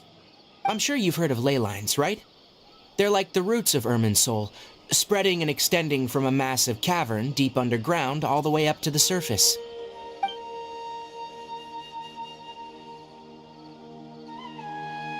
Ley lines continually absorb the memories of this world, which are then funneled into Irminsul, allowing it to collect knowledge and wisdom from ancient times to present day. The Dendro Archon is known as the God of Wisdom because her consciousness is directly connected to it. It is also said that the Dendro Archon's power is a manifestation of Irminsul. And as for the Withering, its emergence is related to a disease that's affecting it.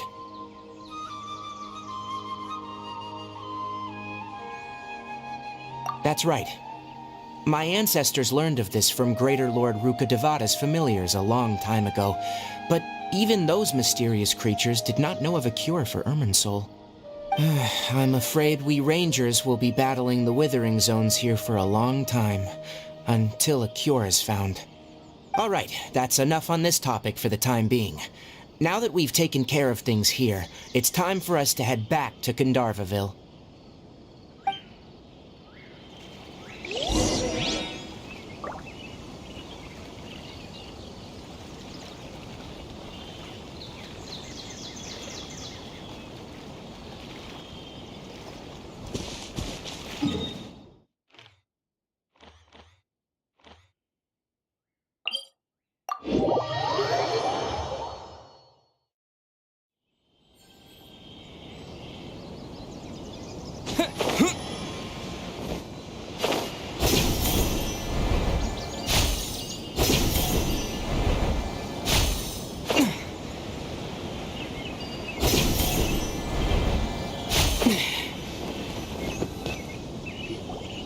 Oh, Tainari, you all made it back. How did it go? The Withering Zone you reported has been taken care of. No need to worry. Huh? Wait, is that? Oh no, Hypatia!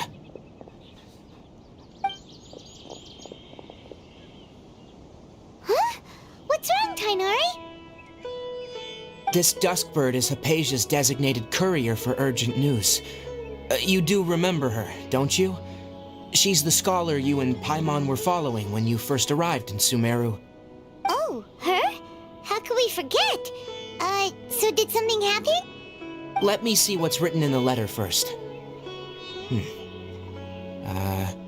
So what's it say? And what's with that weird expression on your face? Just let Paimon read it. Huh? All Paimon sees are 3 squiggly lines. Yes, allow me to explain. After we brought you from Hypatia's cave to Gandharvaville, Hypatia resumed her meditation. She must have just finished. It's been nearly 3 days since she's had anything to eat, and it appears she's forgotten to prepare some rations. This letter is her asking us for help. We need to go. What? You mean she's been sitting there for 3 days? Hey, wait, how did you know all that from just a few lines on the paper? Well, obviously because this has happened before. Last time she drew 5 lines, and by the time we found her, well, I'd prefer not to remember that. Needless to say, Hypatia's been through worse, but we should still get to her as quickly as possible. I've got some emergency rations set aside for times like these. Paimon, Traveler, could you two bring these to her? Wait, you want us to bring her the rations? But will the Traveler be okay if her cave is still filled with that funny incense? Let's find out. Here, Traveler, take a smell and see. So, how do you feel? Huh? Really? You're not feeling even a little drowsy? But wait, how'd you know that he'd be okay this time, Tainari? Back when we were clearing the Withering Zone, I observed that he could adeptly manipulate the dendro element. I knew then that he would be fine. And if I may ask, when I was telling you two about that's correct. Those weren't hallucinations at all, though I don't intend to apologize for deceiving you. Because what you saw is of significant importance, not just for the nation of Sumeru, but the entire world of Tevat. My forefathers were shown much favor by Greater Lord Ruka Devata. We took an oath to protect this nation together with her. Now that that duty has fallen to me, it was a part of my responsibilities to ascertain whether you could be entrusted with the fate of Sumeru.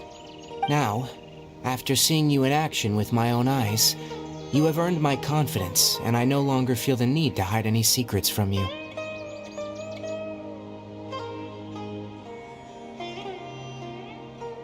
When you passed out, your consciousness had connected directly with Irminsul. What you witnessed were actually real memories contained within Irminsul itself. I could try to tell you more, but it would be better if you went to ask Hypatia instead. Her focus on meditation and use of Spirit Borneal are aimed at establishing a connection with Irminsul, just as you did. That sounds nice and all. That was because when... Please, what...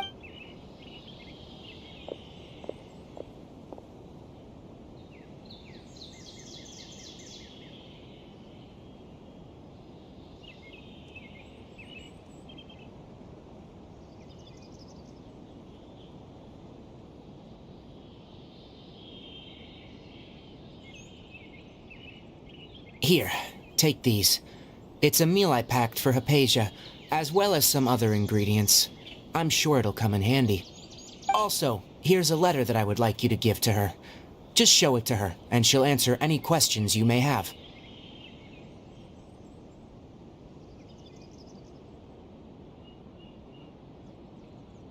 No, I should be the one thanking you. You've both been a great help these last few days.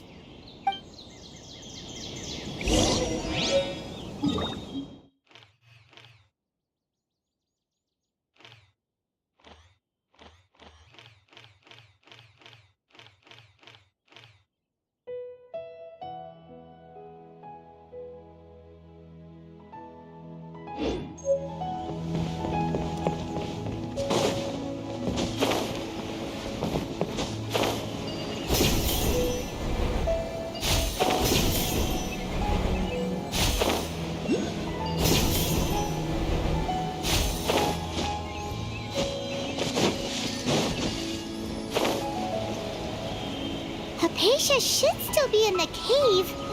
Let's go inside and see how she's doing.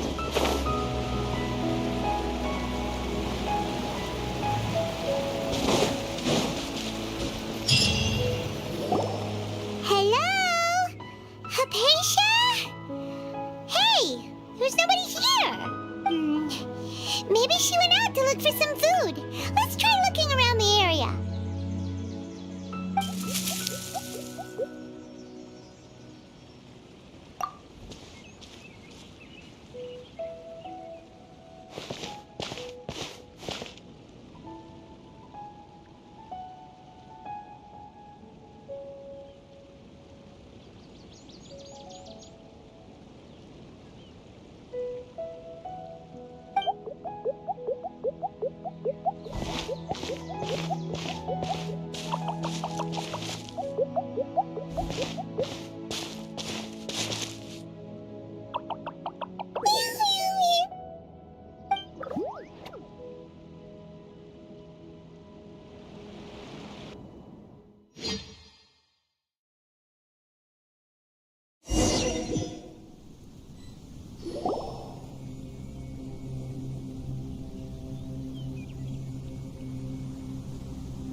Hypatia, are you up?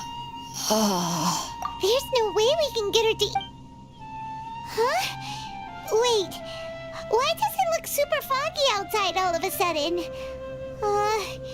Anyway, let's go.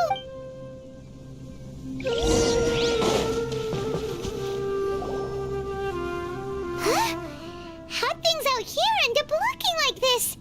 What happened? And where are we? Really? Oh.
freaking Tibet is going on here? This place is getting weirder by the minute.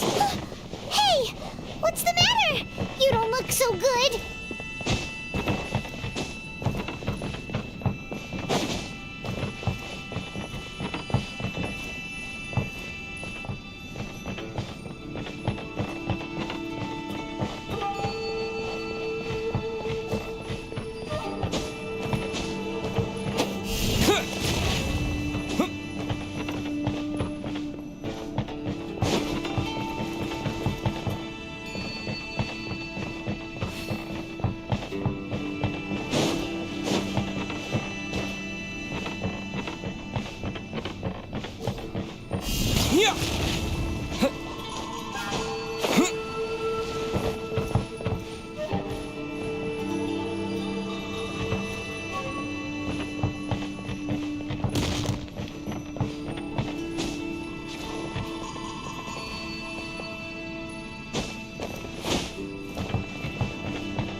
Terra Smash!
Terra Smash!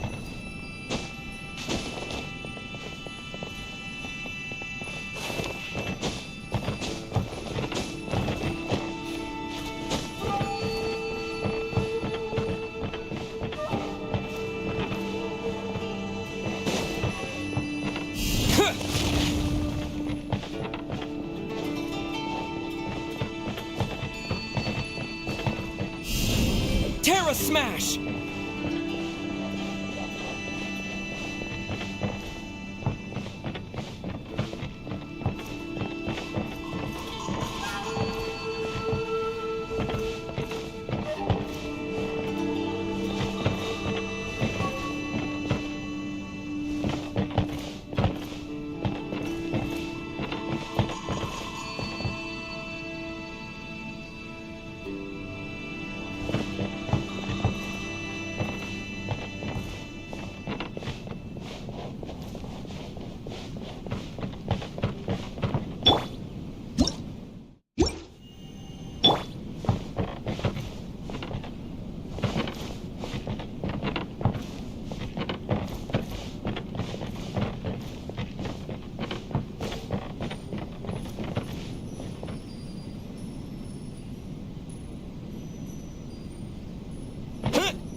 Well, well, well. Looks like we meet again, traveler. The Abyss Herald! What are you planning to do in this strange place? Strange place. Plotting. You needn't worry about such things. They don't concern you. Bow before the abyss.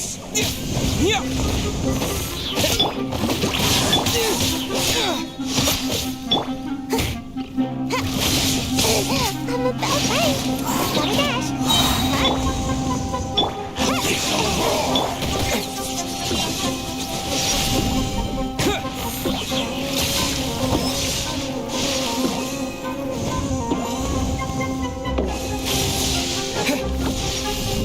Terra Smash!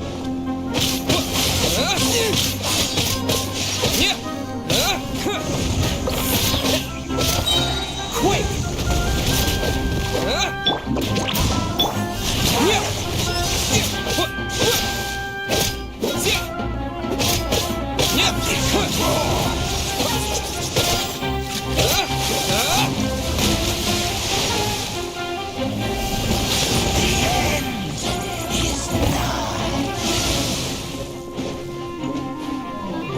Terra Smash!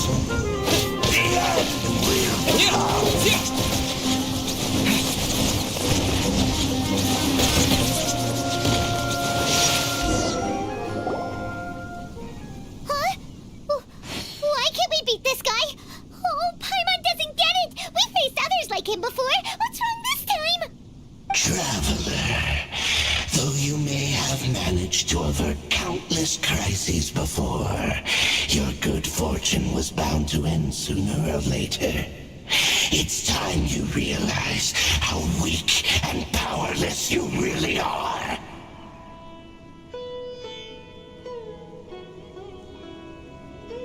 Your sister. Oh, pitiful traveler. Are you really so ignorant? Or are you just living in complete denial? Her Highness has long since forsaken you. Your meager existence in her eyes is that of an annoying bug, only to be stepped upon.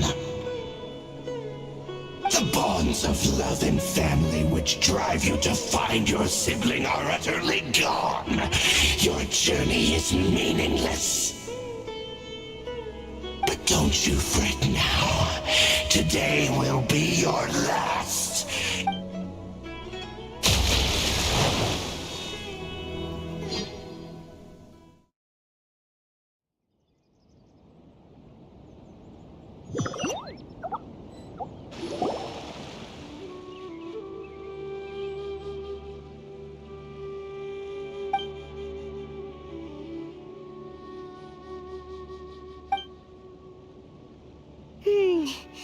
What do we do?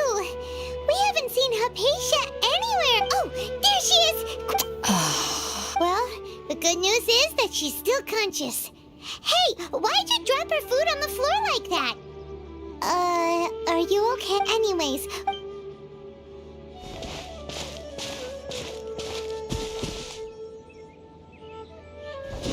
Whoa, wait a sec.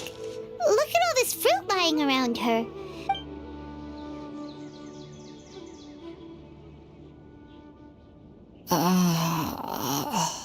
Who is there?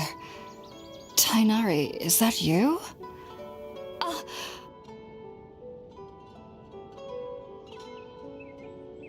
Huh?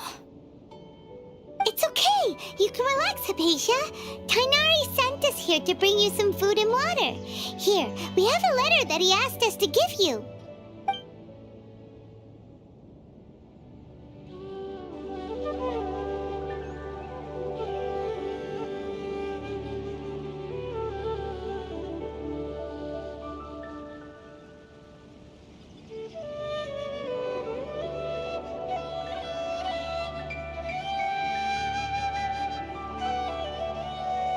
I see. So, you're friends of Tainari. I apologize for all the trouble I've caused you. I'm grateful that you came so quickly to save me. You even brought all this fruit. Well, actually, we didn't bring the fruit. It was already here when we arrived. We were kind of wondering about that, actually. When we found you here, there was all this fruit lying around and even some juice dripping from your lips. How did you end up like this anyway? Oh, really? I seem to understand now. All the fruit was likely from my, neighbor. Must have come by and saw me like this. Your neighbor? You mean there's someone else living nearby? Oh? So you're able to see them too?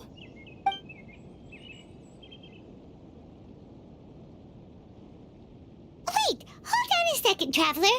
You say that before we arrived, you saw some mysterious creature and suddenly had a strange dream? Isn't that a little too crazy to believe?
No, I actually do believe what the traveler is saying.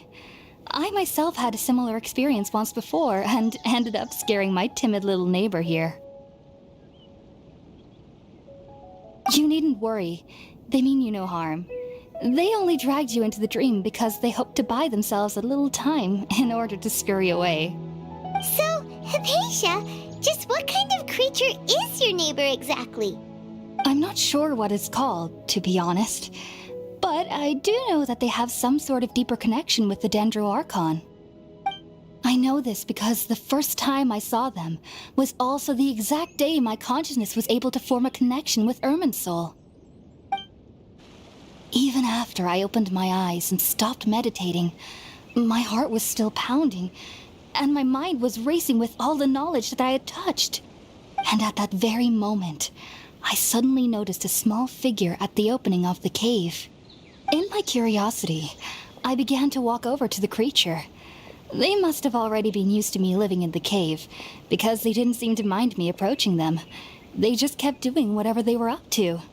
It wasn't until I crouched down next to them that they suddenly realized that I could see them.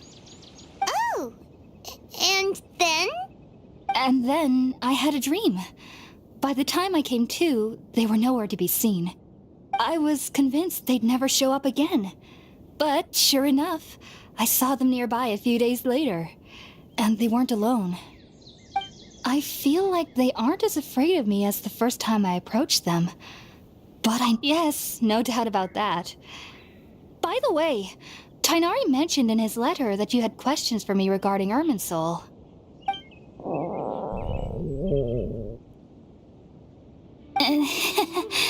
Sorry about that. Sounds like just drinking juice still isn't quite enough for my stomach. Well, if somebody hadn't dropped the food earlier... Anyway, looks like we'll need to prepare something ourselves. Besides, Paimon's getting hungry too. Let's eat first and talk about Irminsul later. Alright, we're up, Traveler. Today's menu will feature Sweet Madame and a radish veggie soup. You'll love them, Hypatia. They're our specialties after all. Sounds good. I've never tried any dishes from other nations before. I certainly look forward to it. It's been so long since I've had a decent meal, too. To be honest, the last time had to be when Tainari came to visit.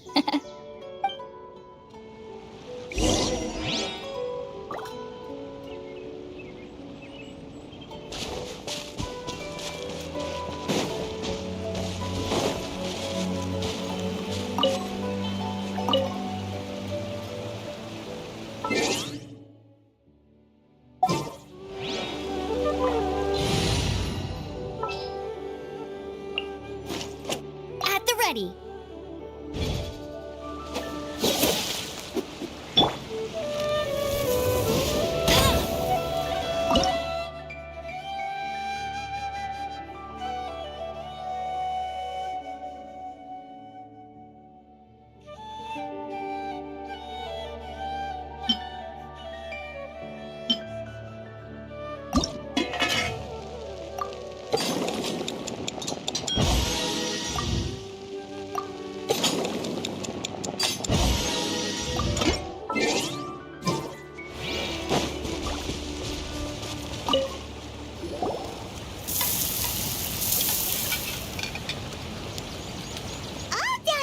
Let's use the empty box that Tainari gave us since we already washed it.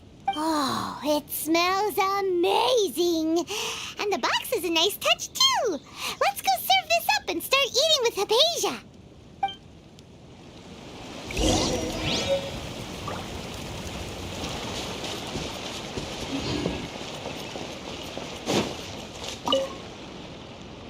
Are you already finished cooking? Smells delectable. I'm truly thankful whenever I can enjoy a proper meal like this. Cooking really isn't my forte.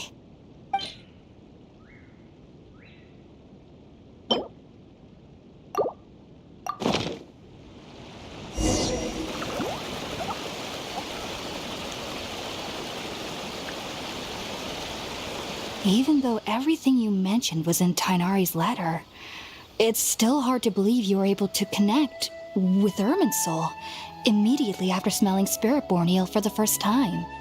It took me nearly 3 years before I could do so, and everyone at the Academia even lauded me as a genius.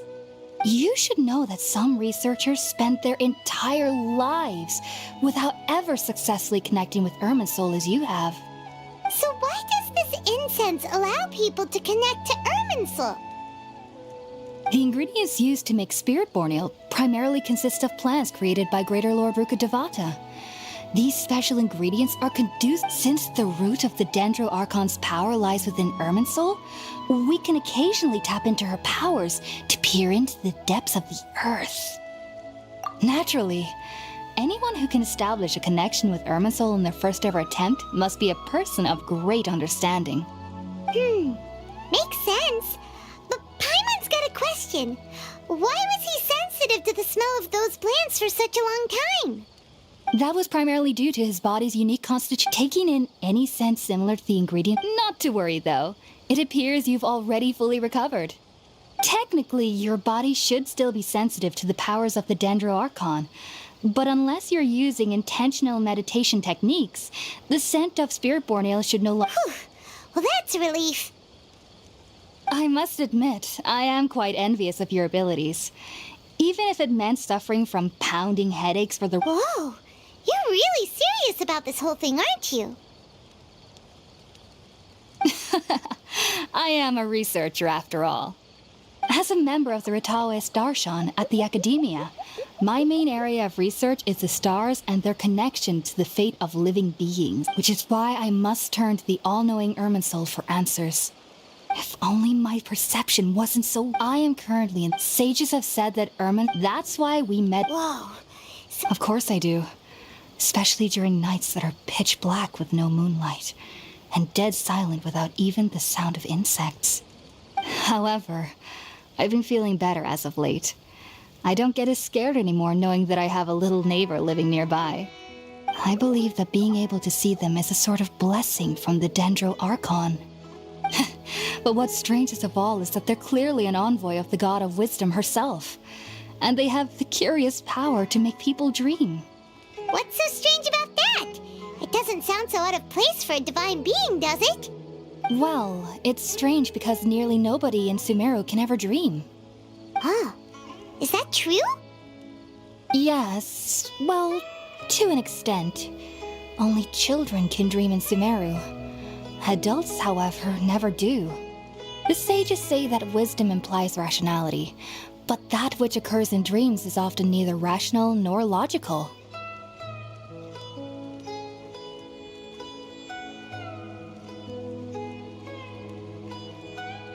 Yes, if one struggles with anxieties, those emotions could influence their dreams. The fact that the people of Sumeru do not have dreams is seen as a blessing by the sages.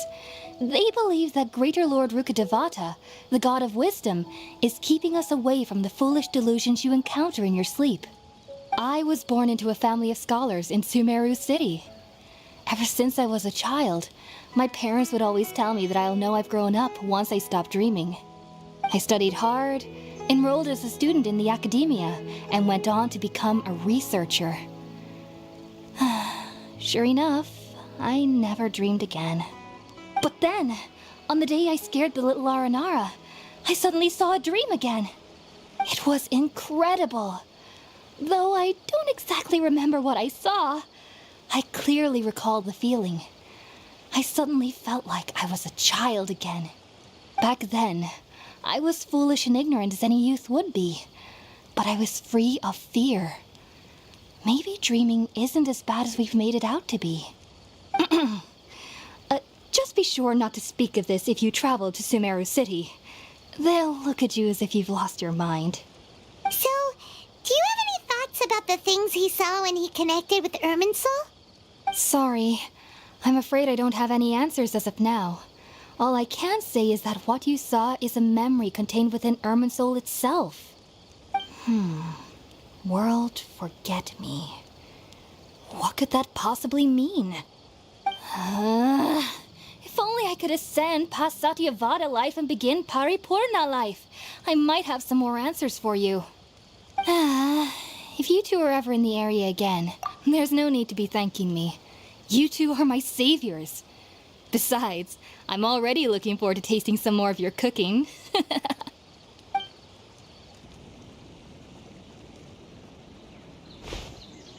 Now that we know Hypatia is alright and had the chance to ask her some questions, Paimon thinks it's about time to head back to Gandharvaville.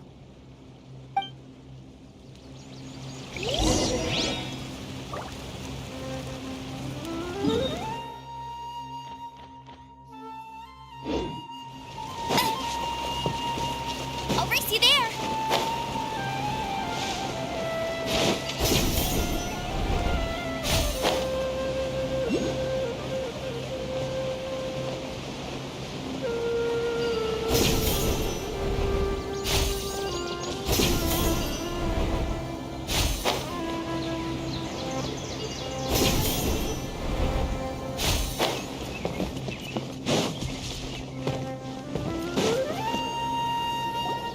Think about it, Tainari. Refusing to join is tantamount to burying your head in the sand.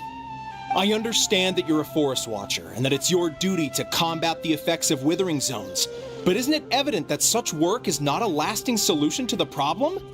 As Sage Kage clearly stated, your presence and guidance in Sumeru City is pivotal in finding a cure for Irminsul. How could... Keep your emotions in check, Gulam. Let's at least listen to Tainari's reason for declining. We're here to invite him to the Academia, not to cause a scene. Sage Kage, I am truly honored that you came here in person, but I'm afraid I must still decline your invitation. I am merely a forest watcher. How could the great minds of the Haravatat have any need of someone like me? Well, it turns out that your refusal letter had some implications on your master's reputation. He is a renowned sage of the Immorta, after all. So now I've come here in his stead. I see. Well, I figured that given his temper, he would come here and berate me personally. Tainari, your master is an integral part of this effort, and now he requires your assistance. And what exactly does my master need of me, Sage Kage? You'll know, once you've arrived in Sumeru City, that is. And, how long will I be required to stay? There's no definite answer as of now. Do you mean to tell me that, despite coming all the way here to Gandharvaville, you still can't answer the questions I laid out in the letter to my master? If that's the case, then I'm afraid I cannot give you a definite answer either. Tainari, but you... So be it. Come, Gulam, we're leaving.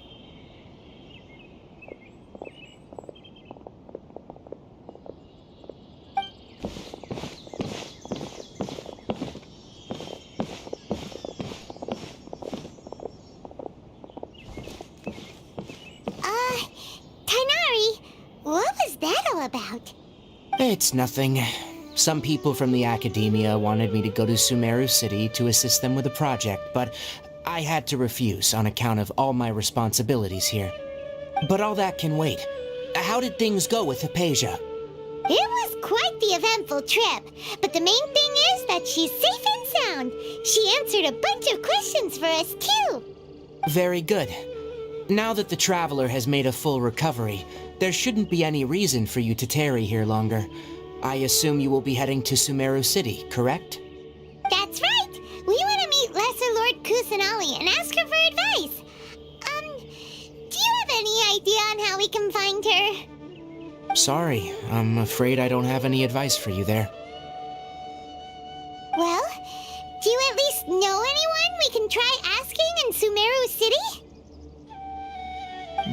Let me think. My trips to Sumeru City have been fairly short, and most of my acquaintances are researchers. Oh, how about this? I'll write you a letter of introduction that you can give to a researcher I know. He's from the Amorta Darshan and is adept at gathering information.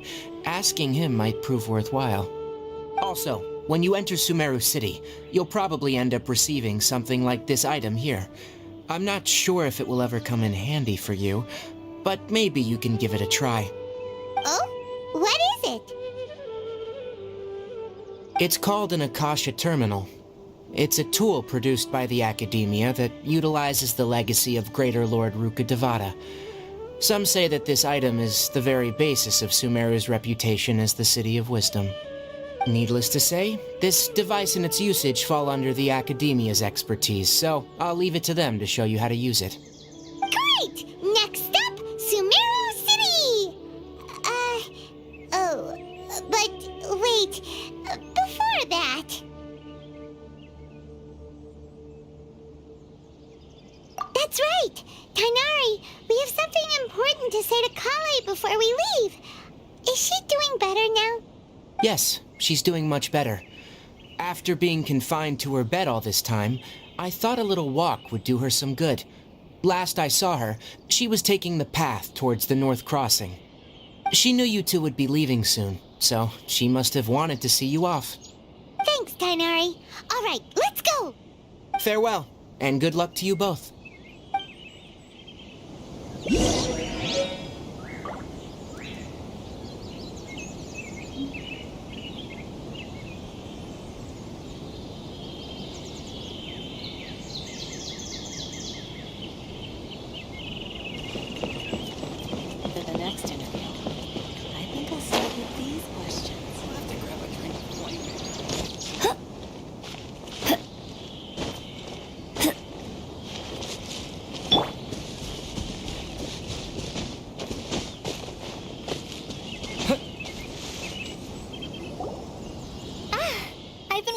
you two.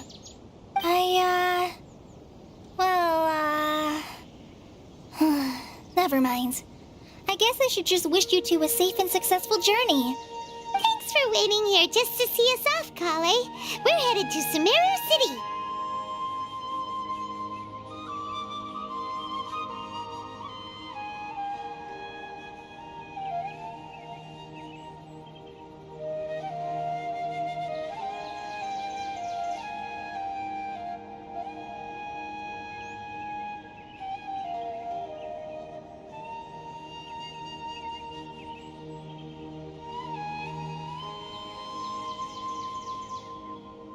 Don't worry about me. I can take care of myself. My condition won't be getting in the way of my duties. I want to be a forest ranger after all. It's up to me and the others to protect the rainforest here. And, I'm sorry. I should have told you both about my condition when we first met. I just wanted you two to treat me as a normal friend, not some girl that needs your sympathy. But I guess now I understand that the most important thing is for friends to be genuine with one another. There's no need to apologize, Kale. We should be thanking you for trusting us enough to be your friends and sharing your past with us. We're probably still gonna worry about your condition, but that's because we're friends and we care about you. Thank you. That means a lot. Before you leave, I have something for you. Oh? What is it? It's my recipe for pita pockets. I told you that I'd give you a copy, remember? My handwriting is a little, messy, so please don't laugh. Yay! Thanks, Kale. Now we can eat those scrumptious little pitas whenever and wherever we like. I hope that whenever you eat them, you'll both remember your time here in Gandharvaville. Well then, I, trainee Forest Ranger Kale, bid you both farewell. Please visit Gandharvaville again. The Rangers will always be ready to assist you here.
The city, something on their heads lit up. One moment, please, you two. It appears this is your first time visiting Sumeru City.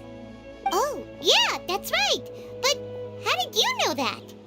Because there's currently no information on either of you in the Akasha. But no need to worry, that won't prevent you from entering the city. In fact, the Academia conveniently provides each traveler to Sumeru City with a device. Perhaps you two have heard of the Akasha before. It's our beloved Greater Lord Rukkhadevata's lasting legacy, a treasure trove of collected knowledge. After centuries of tireless research on the Akasha, the Academia created one of its most ingenious inventions, the Akasha Terminal.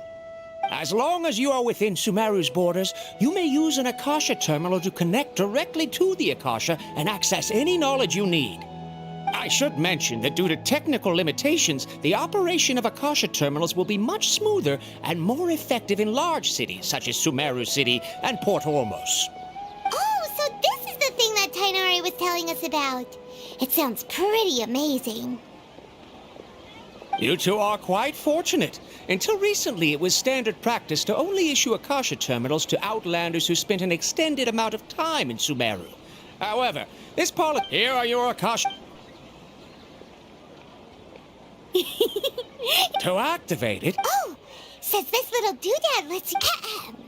May the mighty God bless us with their...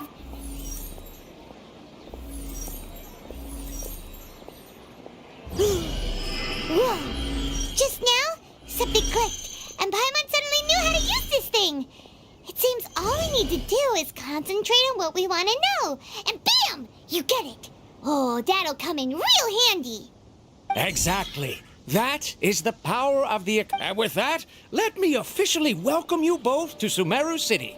May the wisdom of the Dendro Archon always be your guide. Okay, now that we're in, we can check the...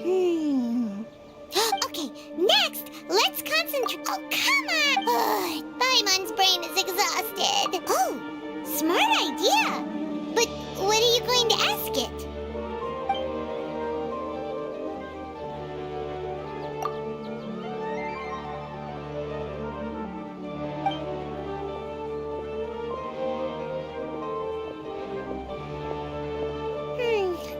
You too?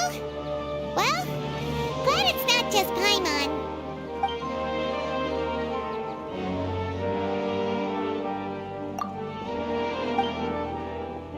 Uh-oh. Paimon's getting all... Huh. He's from Sumeru. Let's see. Tanari wrote an address on the letter's envelope. Let's head over and have a look. Hopefully he's at home.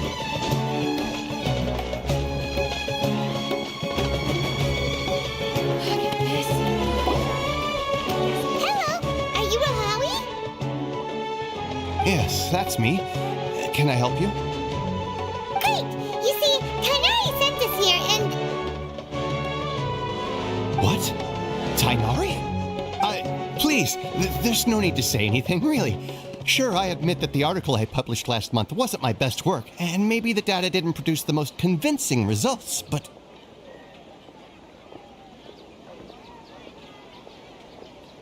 Here! This is a letter from Tainari! Oh, let me see... Oh! Ooh, what a relief. You two nearly scared the life out of me. So you two just have some questions for me? Seems even Tainari acknowledges my innate ability for procuring information. So, what is it you two would like to know? We want to meet with Lesser Lord Kusanali. Do you know a way we can do that? You mean you want to meet the Dendro Archon herself? This isn't exactly my area of expertise, but let me see what I can find in the Akasha.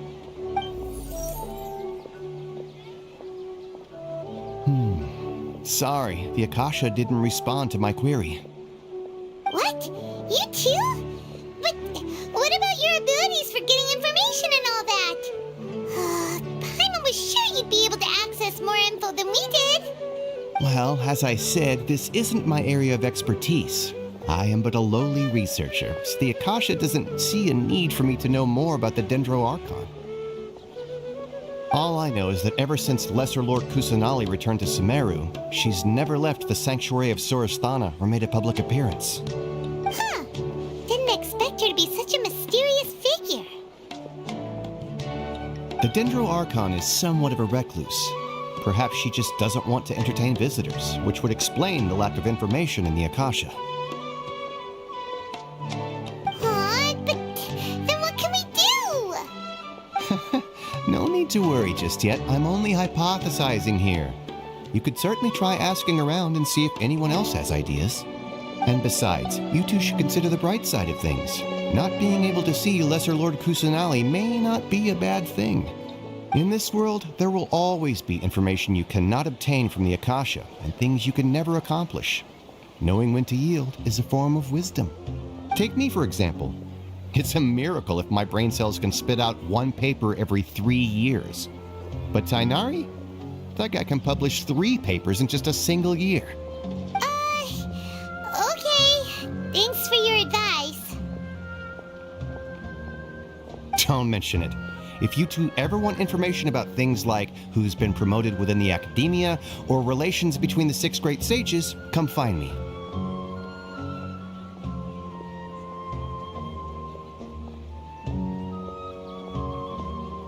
Hey, come on! This is a survival skill at the academia. Oh, Paimon's expectations were pretty low, but this is so low it's like digging holes in the dirt. So what do we do now?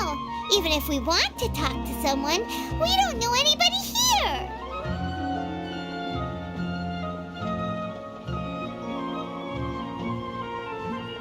Huh?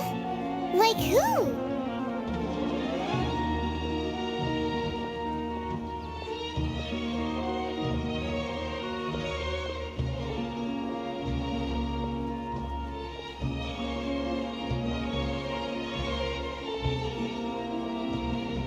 Oh, you're right!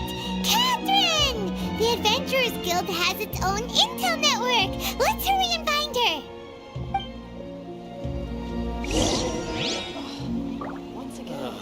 I've been handed all the cumbersome tasks again. Watch out for pickpockets.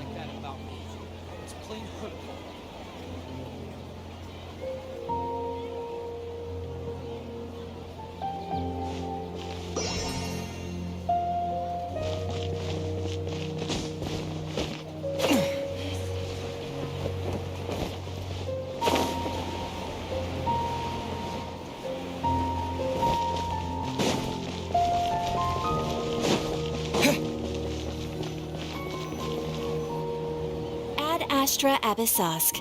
Hello, Traveler and Paimon. Catherine, we need your help with something. Understood. The Adventurers Guild is always ready to serve you. With what do you require assistance? We want to meet with Lesser Lord Kusanali. Do you know a way we can do that? You two wish to meet with Sumeru's Archon. Understood. Please wait.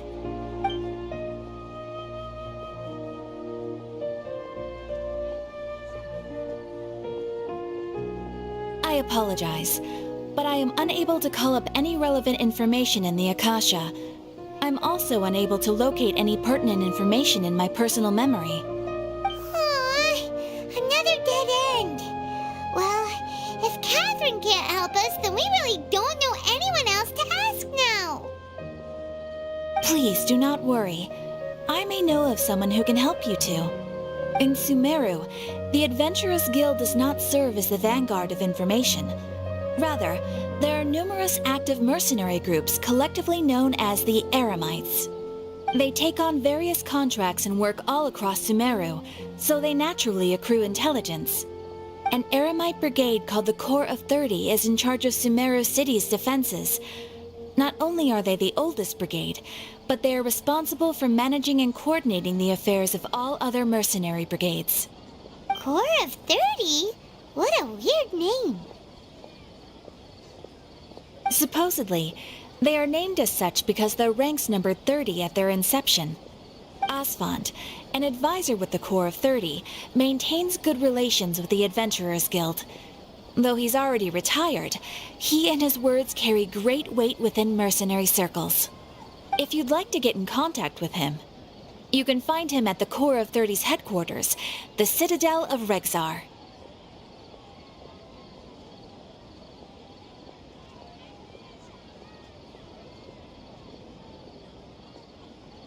You're welcome. I wish you two the best of luck. We look forward to your exploits in Sumeru. Alright, off to the Citadel of Rexar we go!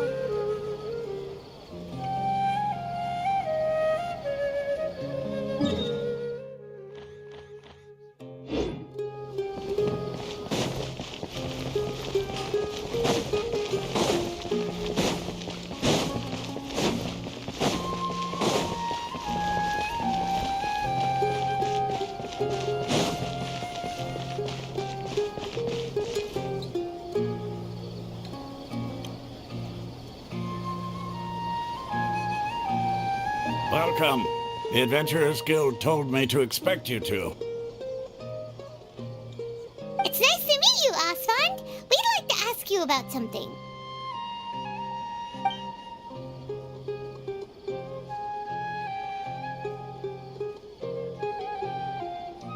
I see. So, Catherine's the one who sent you this way. Ha! It's true that the Eremites' network is vast, but even I can't help you meet the Dendro Archon. Wait, seriously?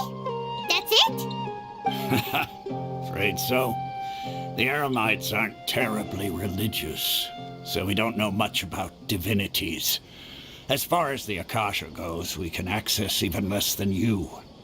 We originally came from the desert. The gods there died off long ago.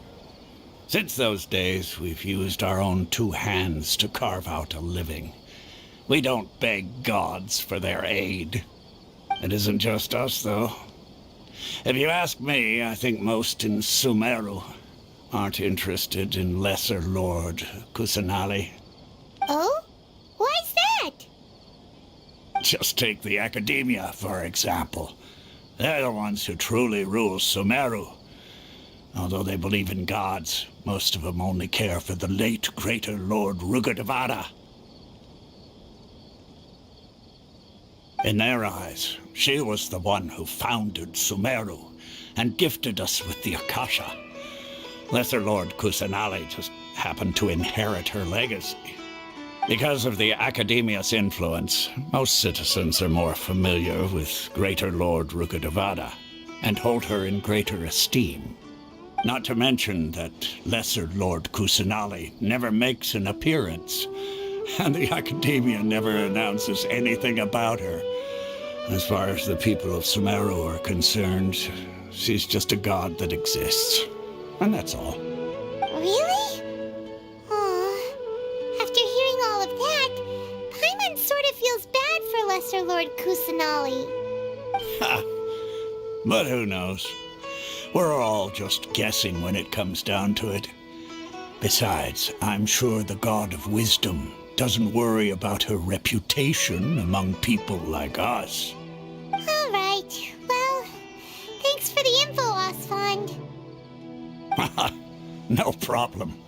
Always happy to help out the Adventurers Guild.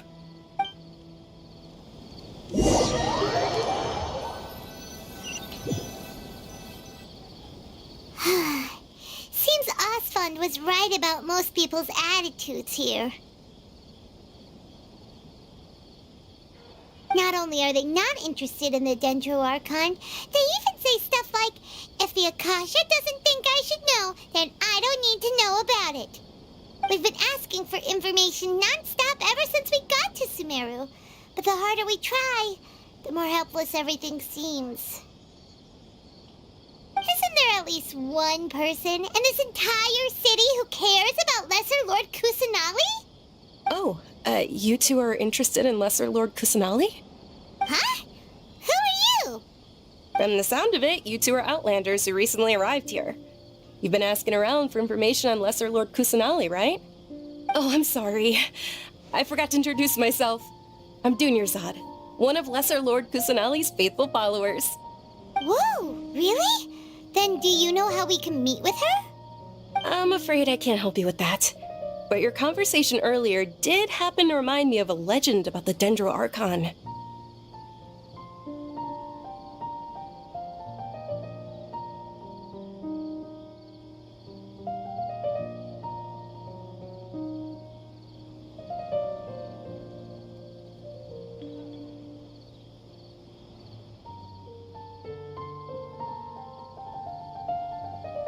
Sure. It goes like this. Long, long ago, there was a man who heard a prophecy. It predicted that a great calamity was about to befall him. Panicked by what he heard, the man sought out the Dendro Archon in hopes that she would bless him with the wisdom to help him escape his predicament. The man journeyed across deserts and through rainforests and experienced tribulations of every kind. However, he still couldn't find any trace of the Dendro Archon.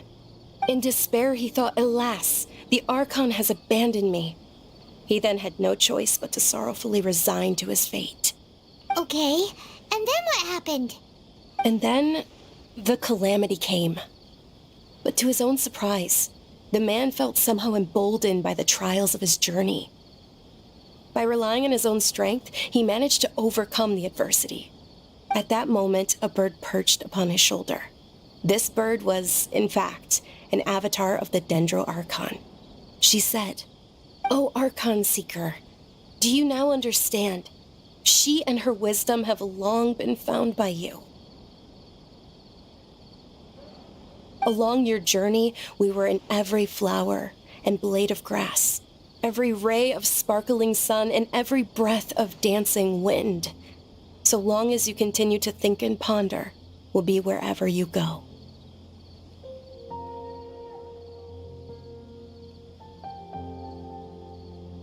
Yeah, thanks for the story.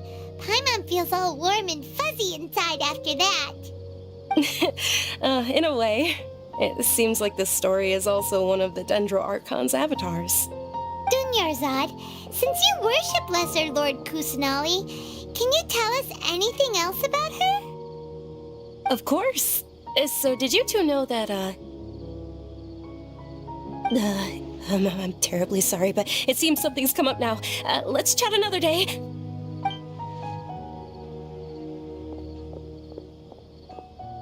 Hey, wait! What the heck just happened?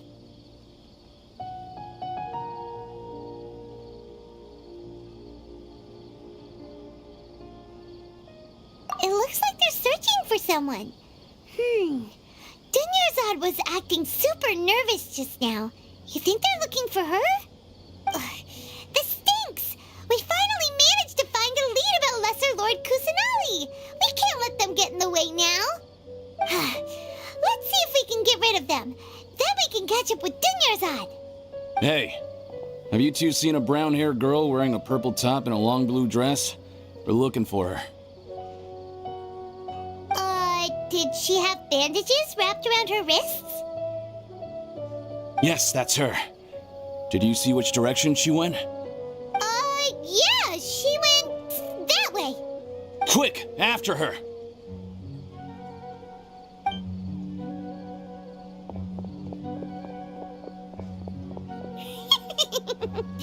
That should keep him busy for a while.